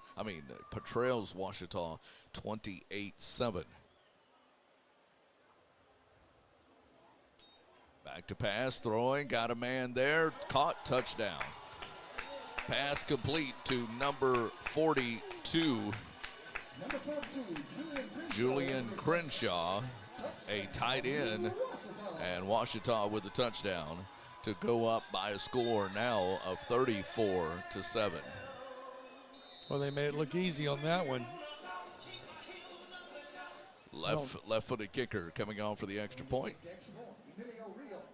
Rios on for the Lions. They've missed one with a low snap. 1 minute timeout coming up after this. Placement kick is on the way, and it is good. Back after this timeout, 35-7, Ouachita on 446 Sports. Hi, I'm Kimberly Harrell, Certified Residential Appraiser. I am currently a leading provider of appraisal services for mortgage lending, employee relocation, estate planning, and community property settlements. My experience in real estate over the past 13 years and currently serving as president of the Greater Central Louisiana Realtors Association has given me a clear understanding of the real estate world and the ever-changing market we live in today. For any of your valuation needs, give me, Kimberly Harrell, a call.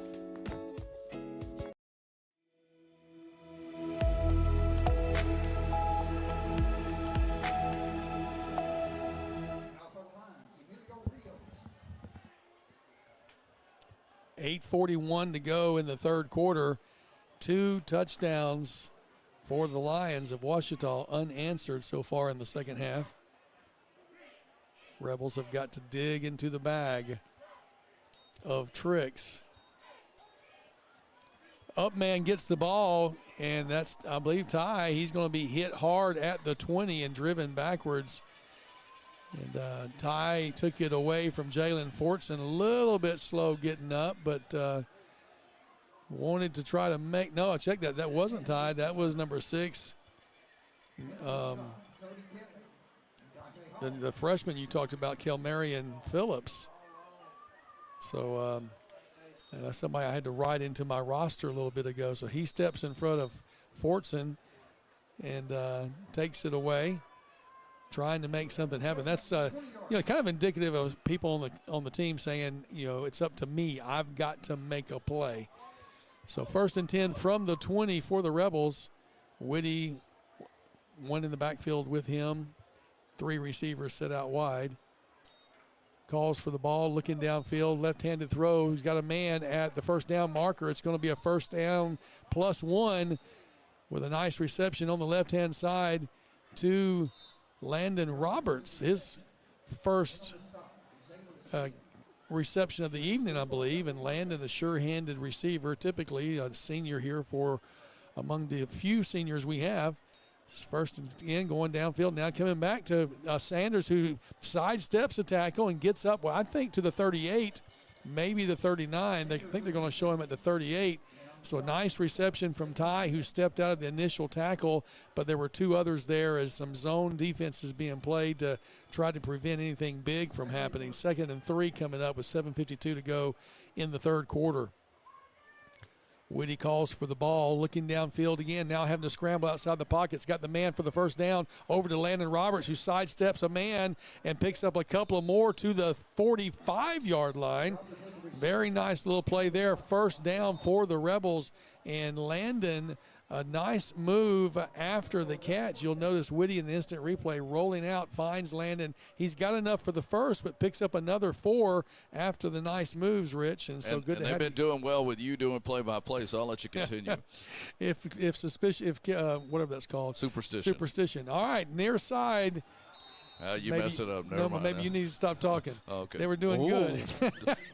I'll just sit down and answer my emails. Intended receiver Ty Sanders went up for it. Hit really a good defensive hit at the same time, Rich. And I know we need to bring you back into it. I was tending to a city matter. So I believe you. That's why I, without hesitation, stepped into the gap there. So I got some, is that smoke or mist? All right, Whitty going far side and incomplete, trying to set up a wide receiver screen over to the left. He was trying to get it to number 3, Jalen Fortson, but you're on the short side of the field, so you had a lot of traffic over there between you and the sideline. So that's going to make it 3rd down and 10. Again, after some very good pickups, you're going to be looking at 3rd down and 10. Whitty back to pass. Whitty now scrambling. Got some running room. Whitty trying to get around. Gets across the 45 to maybe the 46. Let's see how kind the official is. They're going to give him to the 47. And now you're going to be looking at 4th down, Nathan. 4th and about 6. And Pineville will punt the ball away, it appears, this time instead of going for it, trailing 35-7. He had Jalen Fortson open, but it was after he was scrambling Jalen was wide open around the 45-yard line of the Lions, but by that point, Whitty was just trying to survive.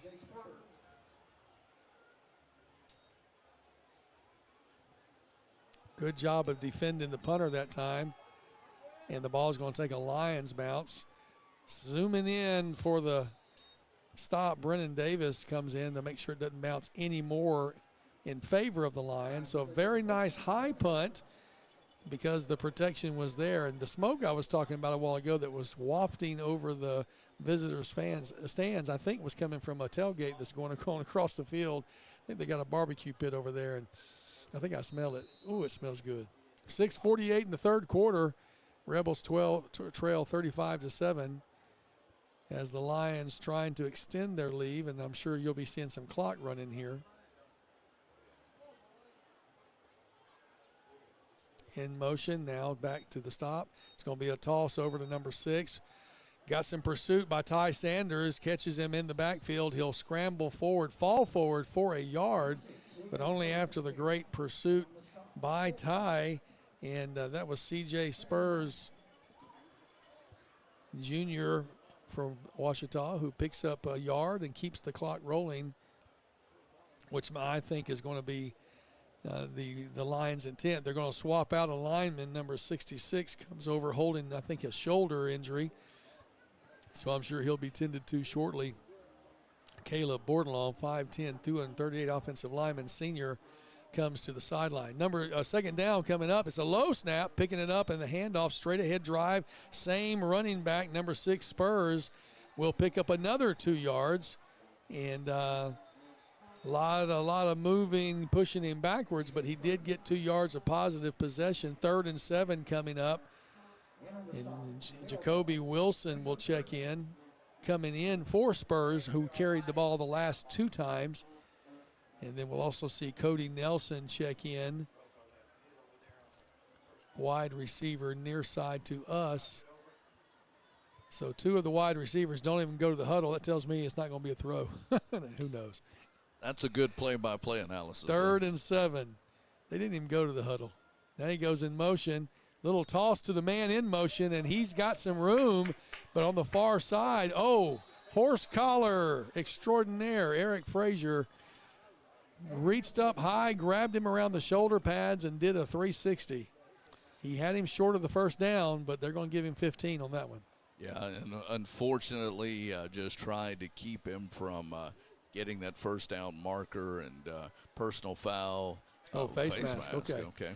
Yeah, now, that's one of those, the angle he was coming from, he just kind of threw his body out there and grabbed what he could. Unfortunately, got that face mask, and that's why you saw the helicopter twirl. So this will move it deep into Pineville territory inside the 35 to the 34-yard line. 33.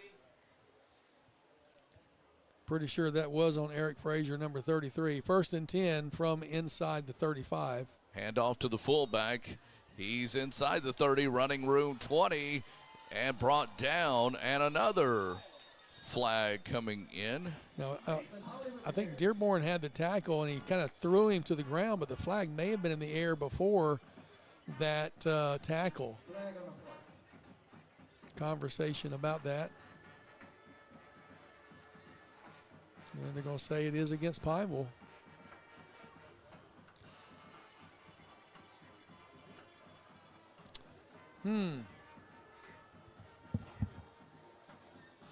Not sure if that was on, who that was on. May have been on 16, but they're going to give that penalty. It'll be a half the distance type of penalty, I believe, at this position.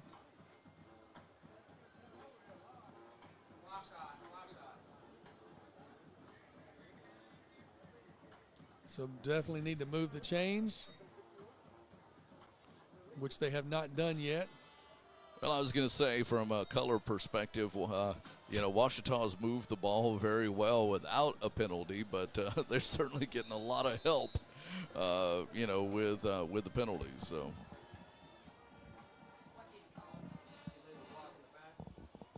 Illegal block in the back. Back to pass is Walker. Ball's tipped up in the air, and believe it or not, the 6'7" tight end comes down with it after it was tipped by a Rebel. with the reception for the touchdown, and the score goes up to 41-7. That's I wonder if he plays basketball.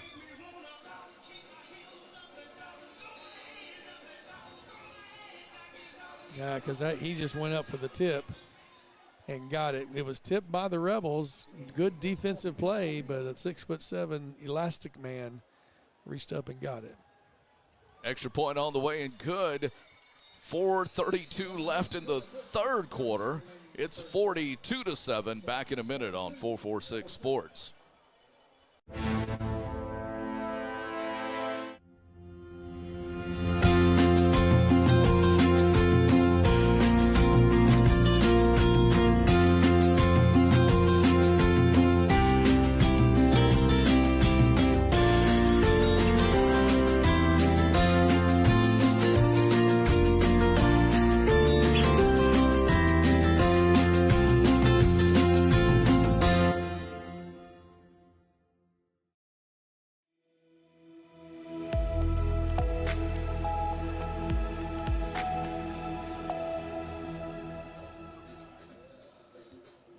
(42-7) the score in the third quarter.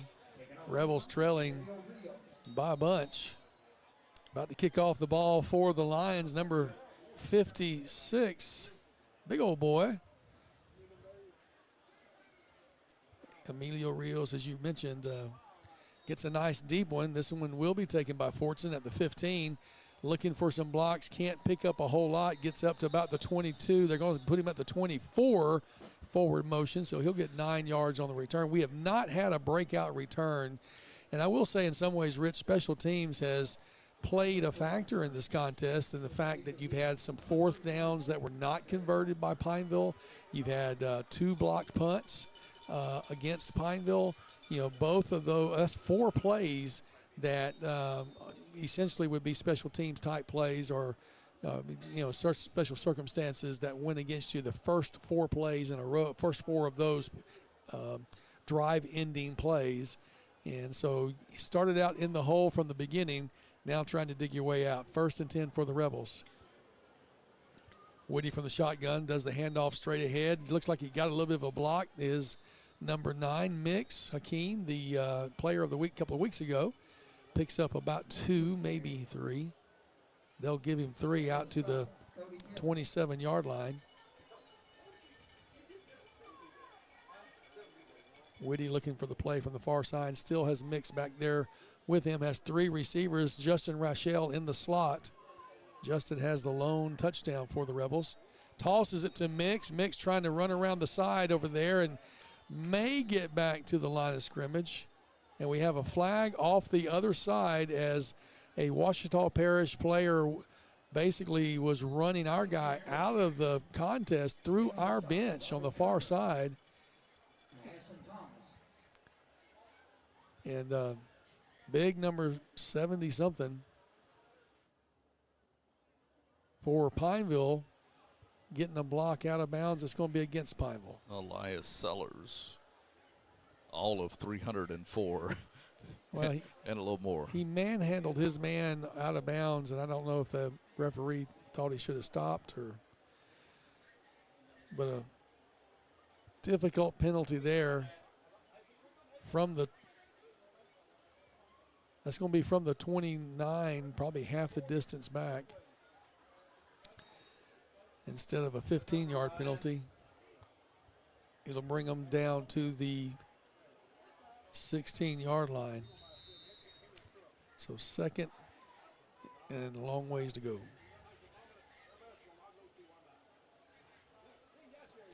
Woody's got the ball looking downfield now. Oh, he gets caught up around the shoulder pads and slung to the ground, but referees looked at each other, but nobody wanted to throw a flag on that one.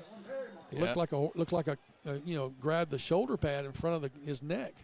Dylan Berryman, 6'2", 293, sophomore defensive lineman, made that tackle.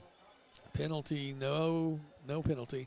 So 4th down and a lot brings out the kicking team, and you definitely have to get your protection here. You're kicking only in the shadow of your goalpost, but almost right underneath it. So you're at the 10-yard line. He'll be catching the long snap about 13 yards deep, so about 3 yards into the end zone. He calls for it. Good snap, good protection, and it's going to be a nice low one that's going to hit the ball, hit the ground and roll, picked up on the bounce, and brought down on the great solo tackle by Ty Sanders. I mean, Ty, had he not made that, the young man would have had some nice running room to return that football. Number 16, Wydell Clark, picked it up. But as you see on the replay here, nice pursuit and bringing him down by Ty Sanders. Ty's been called out quite a bit offensively and defensively here tonight, playing a great game. Ouachita getting the ball again on the Rebels side of the 50 at the 47. Hand off straight ahead. Fullback on the carry, which is 46. So is Philadelphia going to trademark tush push? Is that like nobody else can use that phrase? I don't know. Others have tried it, but not with the same success as the Philadelphia Eagles. Yeah. That picks up 5 on the play. Be second down and 5 as the clock is 2:11. We should be in the fourth quarter, it feels like, but we're still in the third. Rebels are down 42-7. Handoff again to the fullback, who again gets hit. That's Nathan Holly, 5'8", 176. LaMarcus Thurs got in there, got some good penetration, and prevented the first down. You're going to bring him back to, it's going to be 3rd and 2. 3rd down and 2.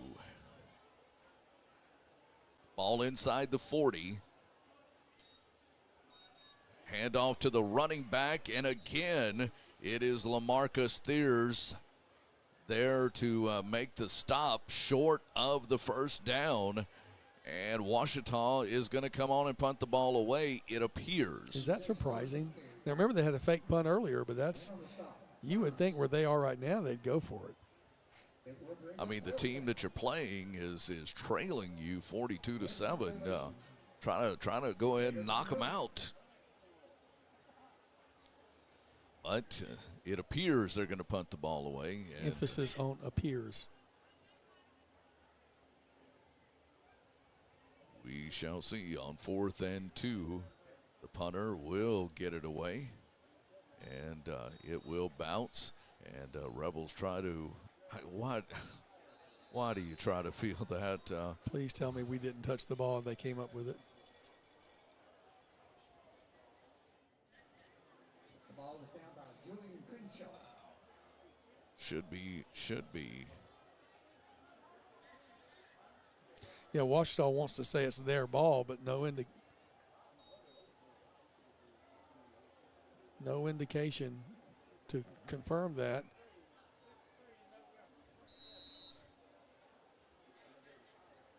Wait a minute. Are you serious? Yeah, it's Ouachita football. I mean, we never saw an indication, but Pineville, for whatever reason, touched the football. Ouachita recovers, and wow. Inside the 10 at the 5, pitch it back to number 6, trying to string it out to the far side, driven out of bounds at the 3, maybe the 4. Again, I'm at a loss on that particular play. I'm really surprised. Did you see any indication from the referee about possession? I did not. I didn't either. But, I mean, our defense came out on the field, so we knew that we touched it. That maybe a younger player's mistake on a ball like that, trying to make something happen. I get it. Straight ahead dive, going to be caught for a loss in the backfield. A couple of Rebel players will come up with that. Looks like Tyler Knoll was there to complement, Thurs, the first man to hit him. A little bit of a loss on that one, so 3rd and goal back to the 4.5. 9 seconds on the game clock. They'll probably let this one run out mercifully. We'll take a timeout here and head to the fourth quarter with Ouachita knocking on the door. It'll be 3rd and goal. 42-7 Lions on 446 Sports. Appliance Parts Company in Alexandria has all your major appliance parts needs. We sell parts to all major appliances as well as new appliances, including window units, chest, and upright freezers. Appliance Parts originally opened its doors on Lee Street in 1972, and we're now open at a new location on Memorial Drive to serve you better. Stop by, say hey to our crew, and check out our awesome holiday gifts. Appliance Parts, 2208 Memorial Drive in Alexandria next to Target. Open Monday through Friday, 8 to 5, and Saturday from 9 till 12. Time for our red, white, and cool summer event at Southern Air Heating, Cooling, and Plumbing. Right now, you can save on a new energy saving system. No money down, 0% interest, and no payments till June 2024. Call Southern Air Heating, Cooling, and Plumbing or visit us online.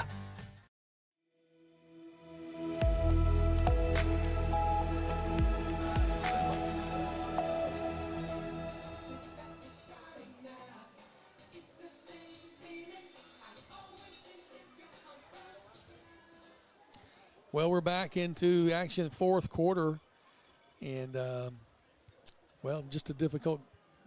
You're always looking for something good to say. This one's hard to find something good to say right now, to be honest with you. And into the end zone for the touchdown goes number 6, C.J. Spurs. Spurs for the touchdown, makes it 48-7.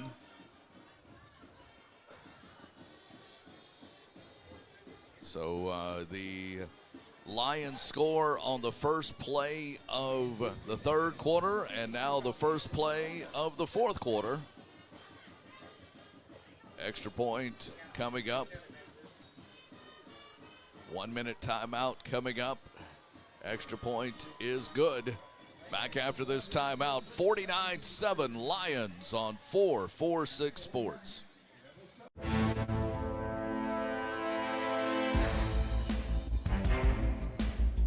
For a lifetime of the best possible vision, look to Wallace Eye Associates, where our tradition of eye care excellence in Cenla spans nearly 40 years. From your next family eye exam to cataract and glaucoma evaluations, trust your vision to the experienced eye professionals at Wallace Eye Associates. Call Wallace Eye Associates today at 318-448-4488 to schedule your next eye evaluation.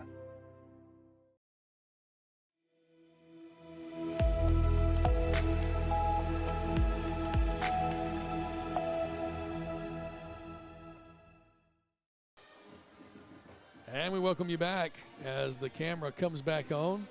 49-7 in the fourth quarter. Definitely not the score you hoped for or anticipated at all tonight.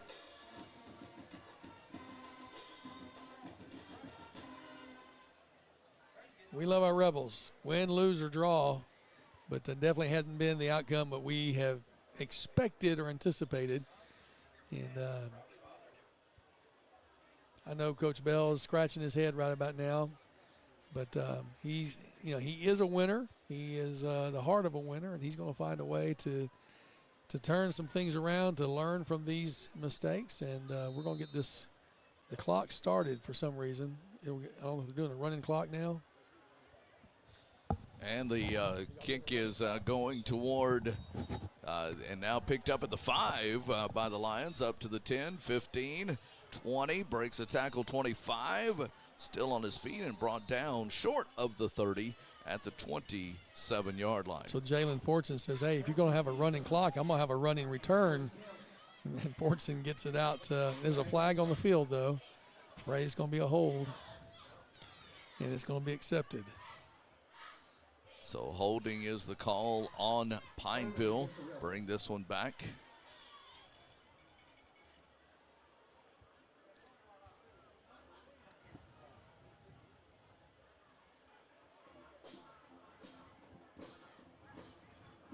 Menard is up 24-6. Ash up 42-7. scores that will be scrolling across your Sadler's Towing scoreboard update on the bottom, and that one I think I gave one to you a little bit early, which is good. All right, here goes Whitty rolling out to the near side, firing complete to Rochelle, brought out of bounds, past the 20 to the right at the 20-yard line. So right at the first down marker. They're going to show him. I don't know what they're going to say. Usually you'd say it'll be 2nd and inches. Move the chains. They want to move the chains. They do, thankfully. So it'll be first down as they move the chains. Nice completion from Whitty to Rochelle. Rochelle's been definitely the highest spot. Now rolling out to the right side, and again firing complete to Grimes. Landon brings it in at the 28 and gets across the 30 for another Rebel first down up to the 32. So back-to-back first downs. Running no huddle. Quickly trying to run before the defense gets set. There they go with Aiden Tate. And Tate just never stops grinding forward as initially hit for a 2-yard and make it a 3, and then a 4-yard pickup. So 2nd down and 6. 2nd down and 6 from the 38.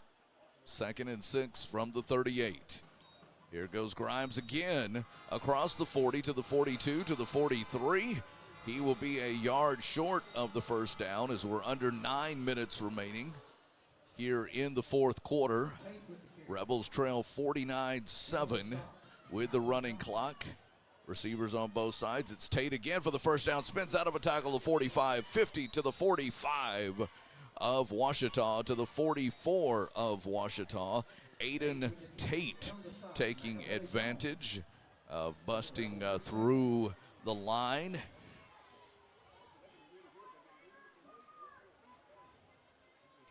And getting a first down. 3rd first down on this drive. Quickly the near side. Off the hands of Grimes 2 times. As he had it, and then lost it again. He fought for it.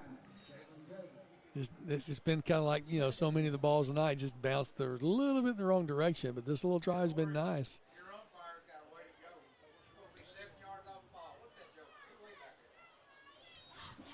There goes Tate, and Aiden gets some positive yards to near the 40-yard line. Clock at 7:43 remaining.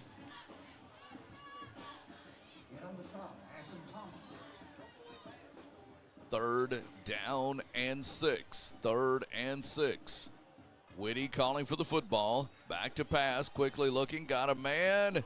Try to hit Sanders on the slant. And again, because of the double coverage, it would have had to been pinpoint there into the number 5. But just a little off.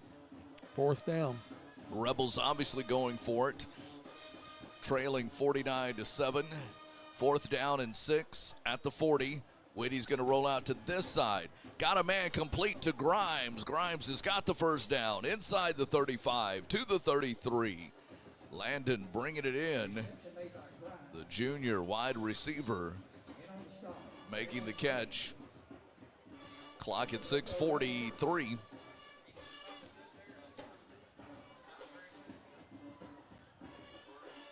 Tate hit as he goes into the heart of the defense. Falls forward as he does so well to the 32. Gain of a yard. 2nd down and 9.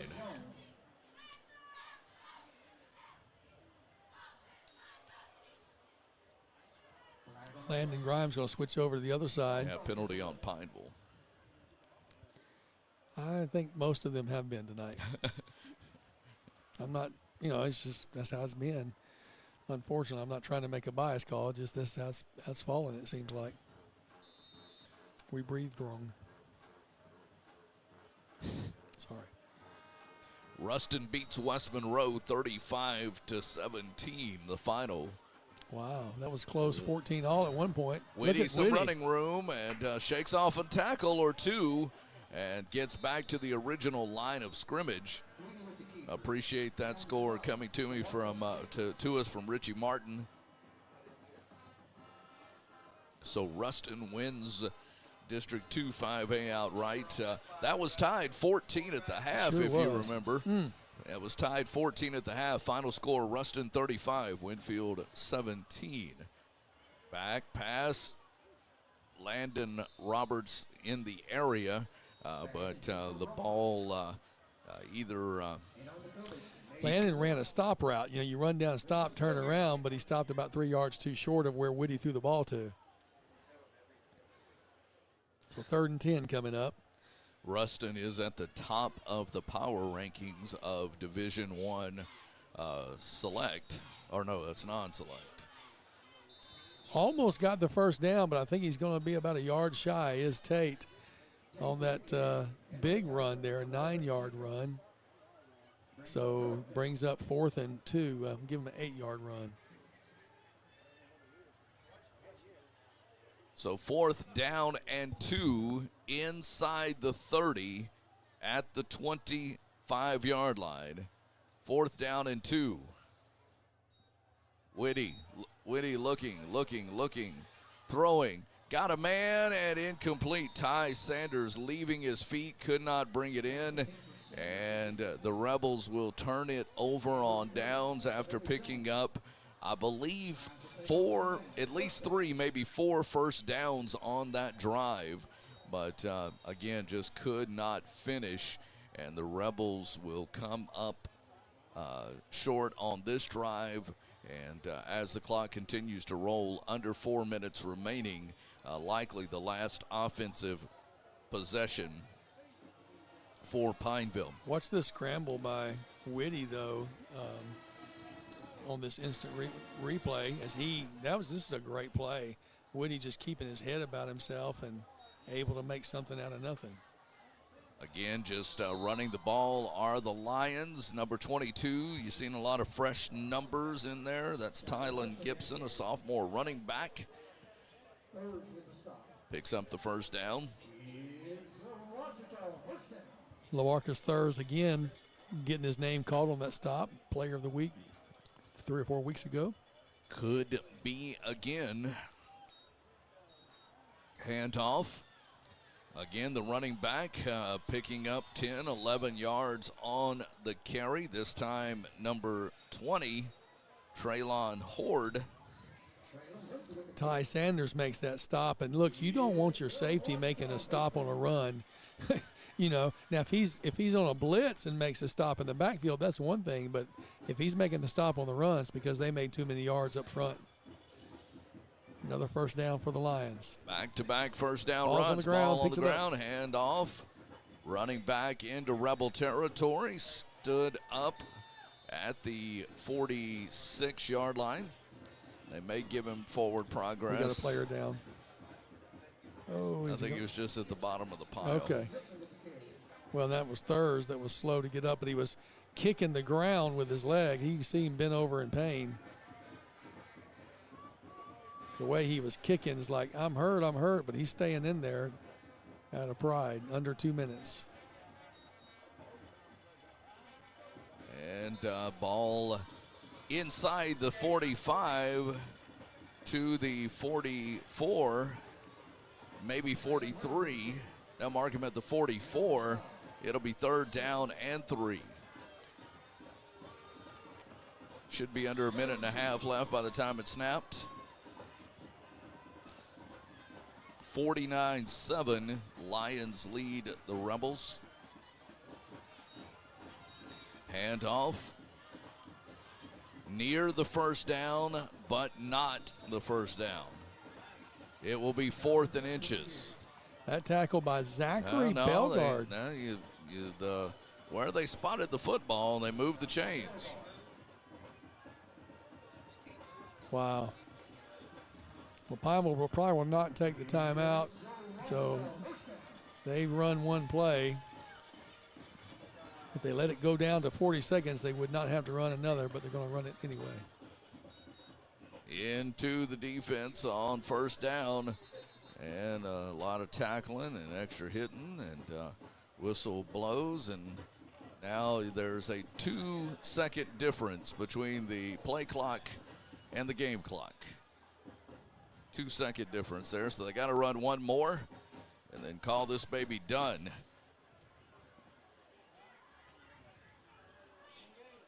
Second and 9. Last play of the game. That's a 6-7 yard pickup. And that is it. Final seconds will tick off. Final score will be 49-7. 49-7 will be your final score. I think that may be the Ash score too. We'll check that out on our Saddlers Towing scrolling scoreboard. 49-7 your final.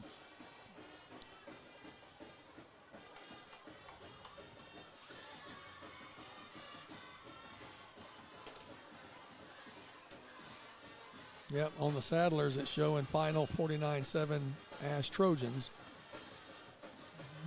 Panthers are trailing Gina Buckeye 46-32, so they're closing it back up. They were 22-20 at one point, and then it went to 28-20. And Keith, good to see you. See Thank the you. Scores on the scoreboard there. I always appreciate Saddlers Towing sponsoring that, keeping you updated throughout the contest. Coach Bell down here on this side. This side, Robert, the side you're on.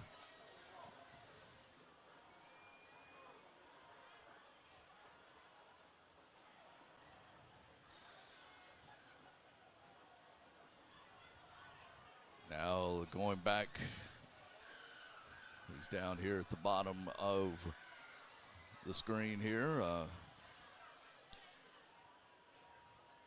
Let's go ahead and grab him here, and let's, if we can. All right, I see you. I see you. And let's get a quick word with our head coach. Yes. Slow. Go ahead, Robert. It's all yours. All right, Coach. Not the outcome we were looking for tonight, but what's your final thoughts, baby? Well, we came out in the third quarter, wanted to swing hard, and you know, it just didn't work out that way. But we'll check the power rankings and see what happens for next week. But you know, I'm proud of our guys' effort. It certainly wasn't an effort. I think if you count the numbers on the sidelines and the physical stature, I think our guys gave it what they could and what they had, and I'm proud of our guys tonight. Thank you, Coach. Appreciate it, Robert. Thank you, Coach Bell. Again, you know, you feel for him and you know, the effort that was certainly put forth tonight, but it just, again, very difficult game for Pineville. They finished the season 2-8. Again, there is a possibility that Pineville could still get in. We will follow that carefully. We're going to take a timeout, and then we'll come back and tell you what our Southern Air Cool Play of the Game is. We'll also give you some candidates for Player of the Week based upon some end-of-game stats and our thoughts on that, and then we'll quickly wrap things up for the hour-and-a-half drive back home. Final score, Ouachita 49, Pineville 7. Back after this timeout on 446 Sports.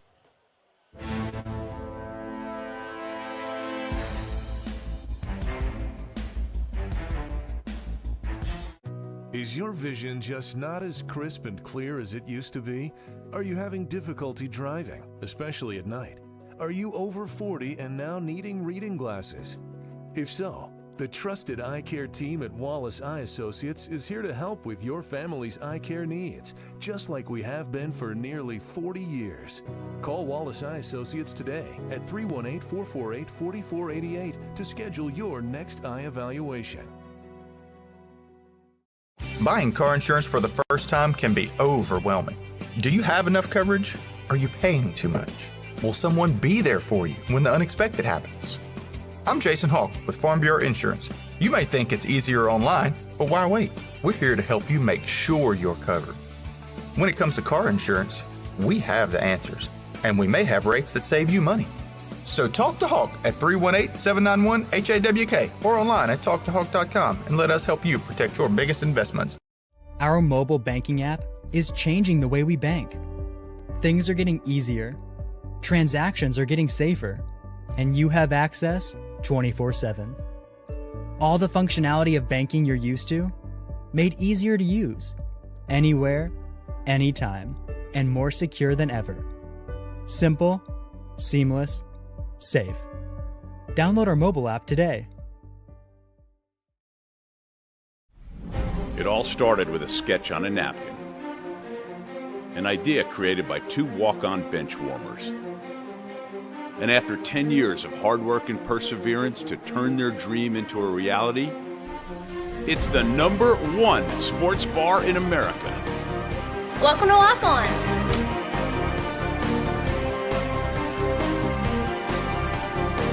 Walk-ons, because everyone needs a little playing time.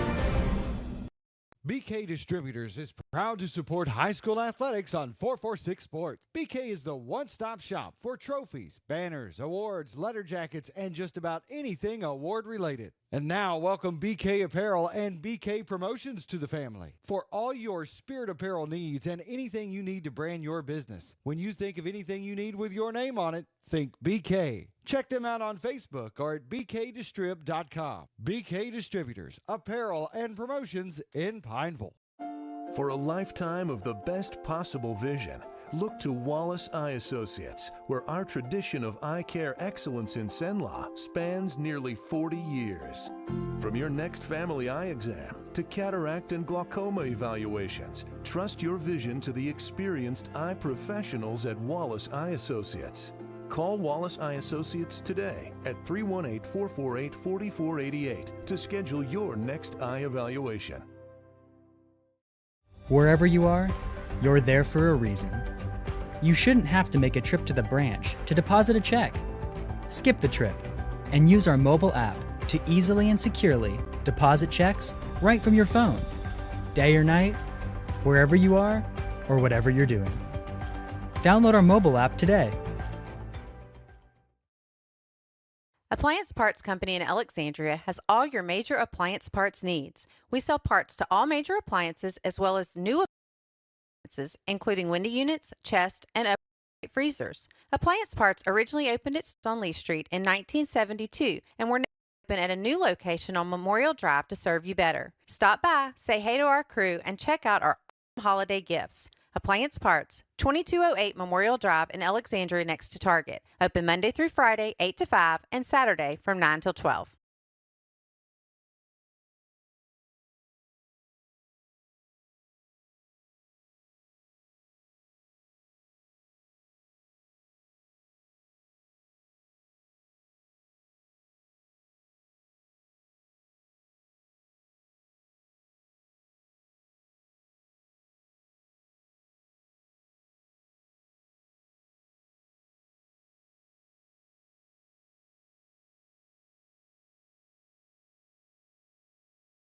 Hi, I'm Kimberly Harrell, Certified Residential Appraiser. I am currently a leading provider of appraisal services for mortgage lending, employee relocation, estate planning, and community property settlements. My experience in real estate over the past 13 years and currently serving as president of the Greater Louisiana Realtors Association has given me a clear understanding of the real estate world and the ever-changing market we live in today. For any of your valuation needs, give me, Kimberly Harrell, a call.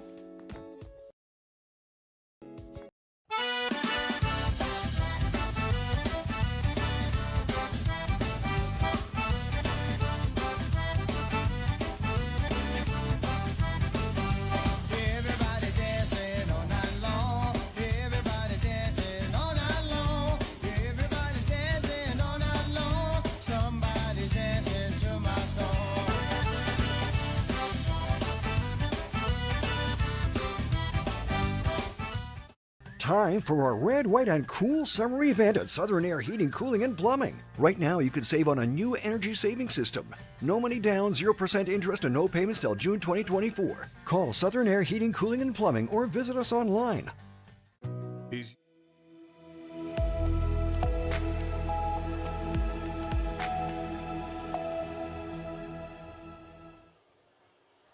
Back to wrap things up here from Ouachita Parish High School on week number 10. Last Friday night of the regular season, the Rebels will bow out with a 49-7 loss to Ouachita Parish to finish the season 2-8. A couple of things that we still have to decide, and one we have decided, the other you'll have to watch on Sunday.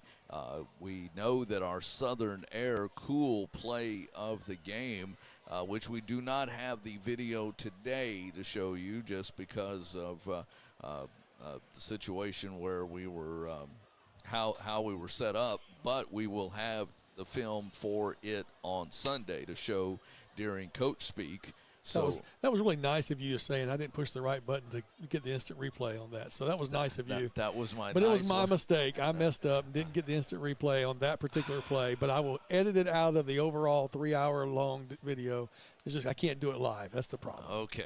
All right. But I appreciate, Mayor. I really appreciate you not throwing me under the bus. I'm gonna go ahead and just jump under the bus myself. Yeah, I'm telling you. Well, you know, the bus is about ready to roll back to Pineville, but we do know that our Southern Air Cool play of the game was the 6-yard touchdown pass from Jalen Whitty to the young receiver Justin Rachel. And nice play in the right corner of the end zone. We'll have that whole video for you on our show Sunday that we do live from Quibido's. But that is the Southern Air Cool play of the game. And, Nathan, you know, we were talking about a couple of different candidates for the Quibido's Player of the Week. And we'll get with the coach tomorrow after he watches the film. But, you know, a couple of athletes that certainly stand out to us. The aforementioned Justin Rachel, who had a couple of catches on the game, a number that we haven't called a lot, but it was good to call number 15. But we also called another number a good bit tonight, Ty Sanders, as far as receptions was concerned. And tackles. And but Jalen Whitty, you know, certainly is another name I think that will get some consideration as he threw the touchdown pass to Justin. And really when Pineville got behind and we had to throw the ball, especially in the fourth quarter, he came one particular series, the Rebels had 4 first downs on that drive, and a lot of that was through the air. And sometimes he kept things alive on his feet, as in this instant replay we have. He gets caught in the backfield and then has to run forward, scrambles around, makes a couple people miss, and drives forward. So, you know, he's definitely up for consideration. And then LaMarcus Thurs is the leading tackler.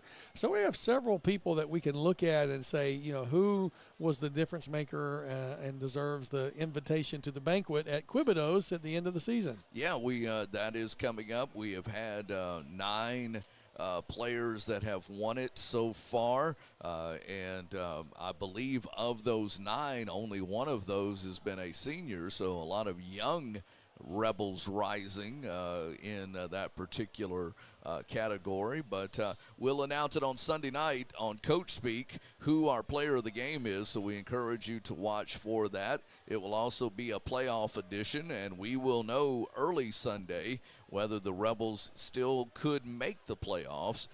There is still a possibility based on how some of the other teams win or lose, as the Rebels, you know, even though they're 2-8, you say, how can a 2-8 team make the playoffs? Well, because of the caliber of teams that Pineville has played and the power points that come from all of that.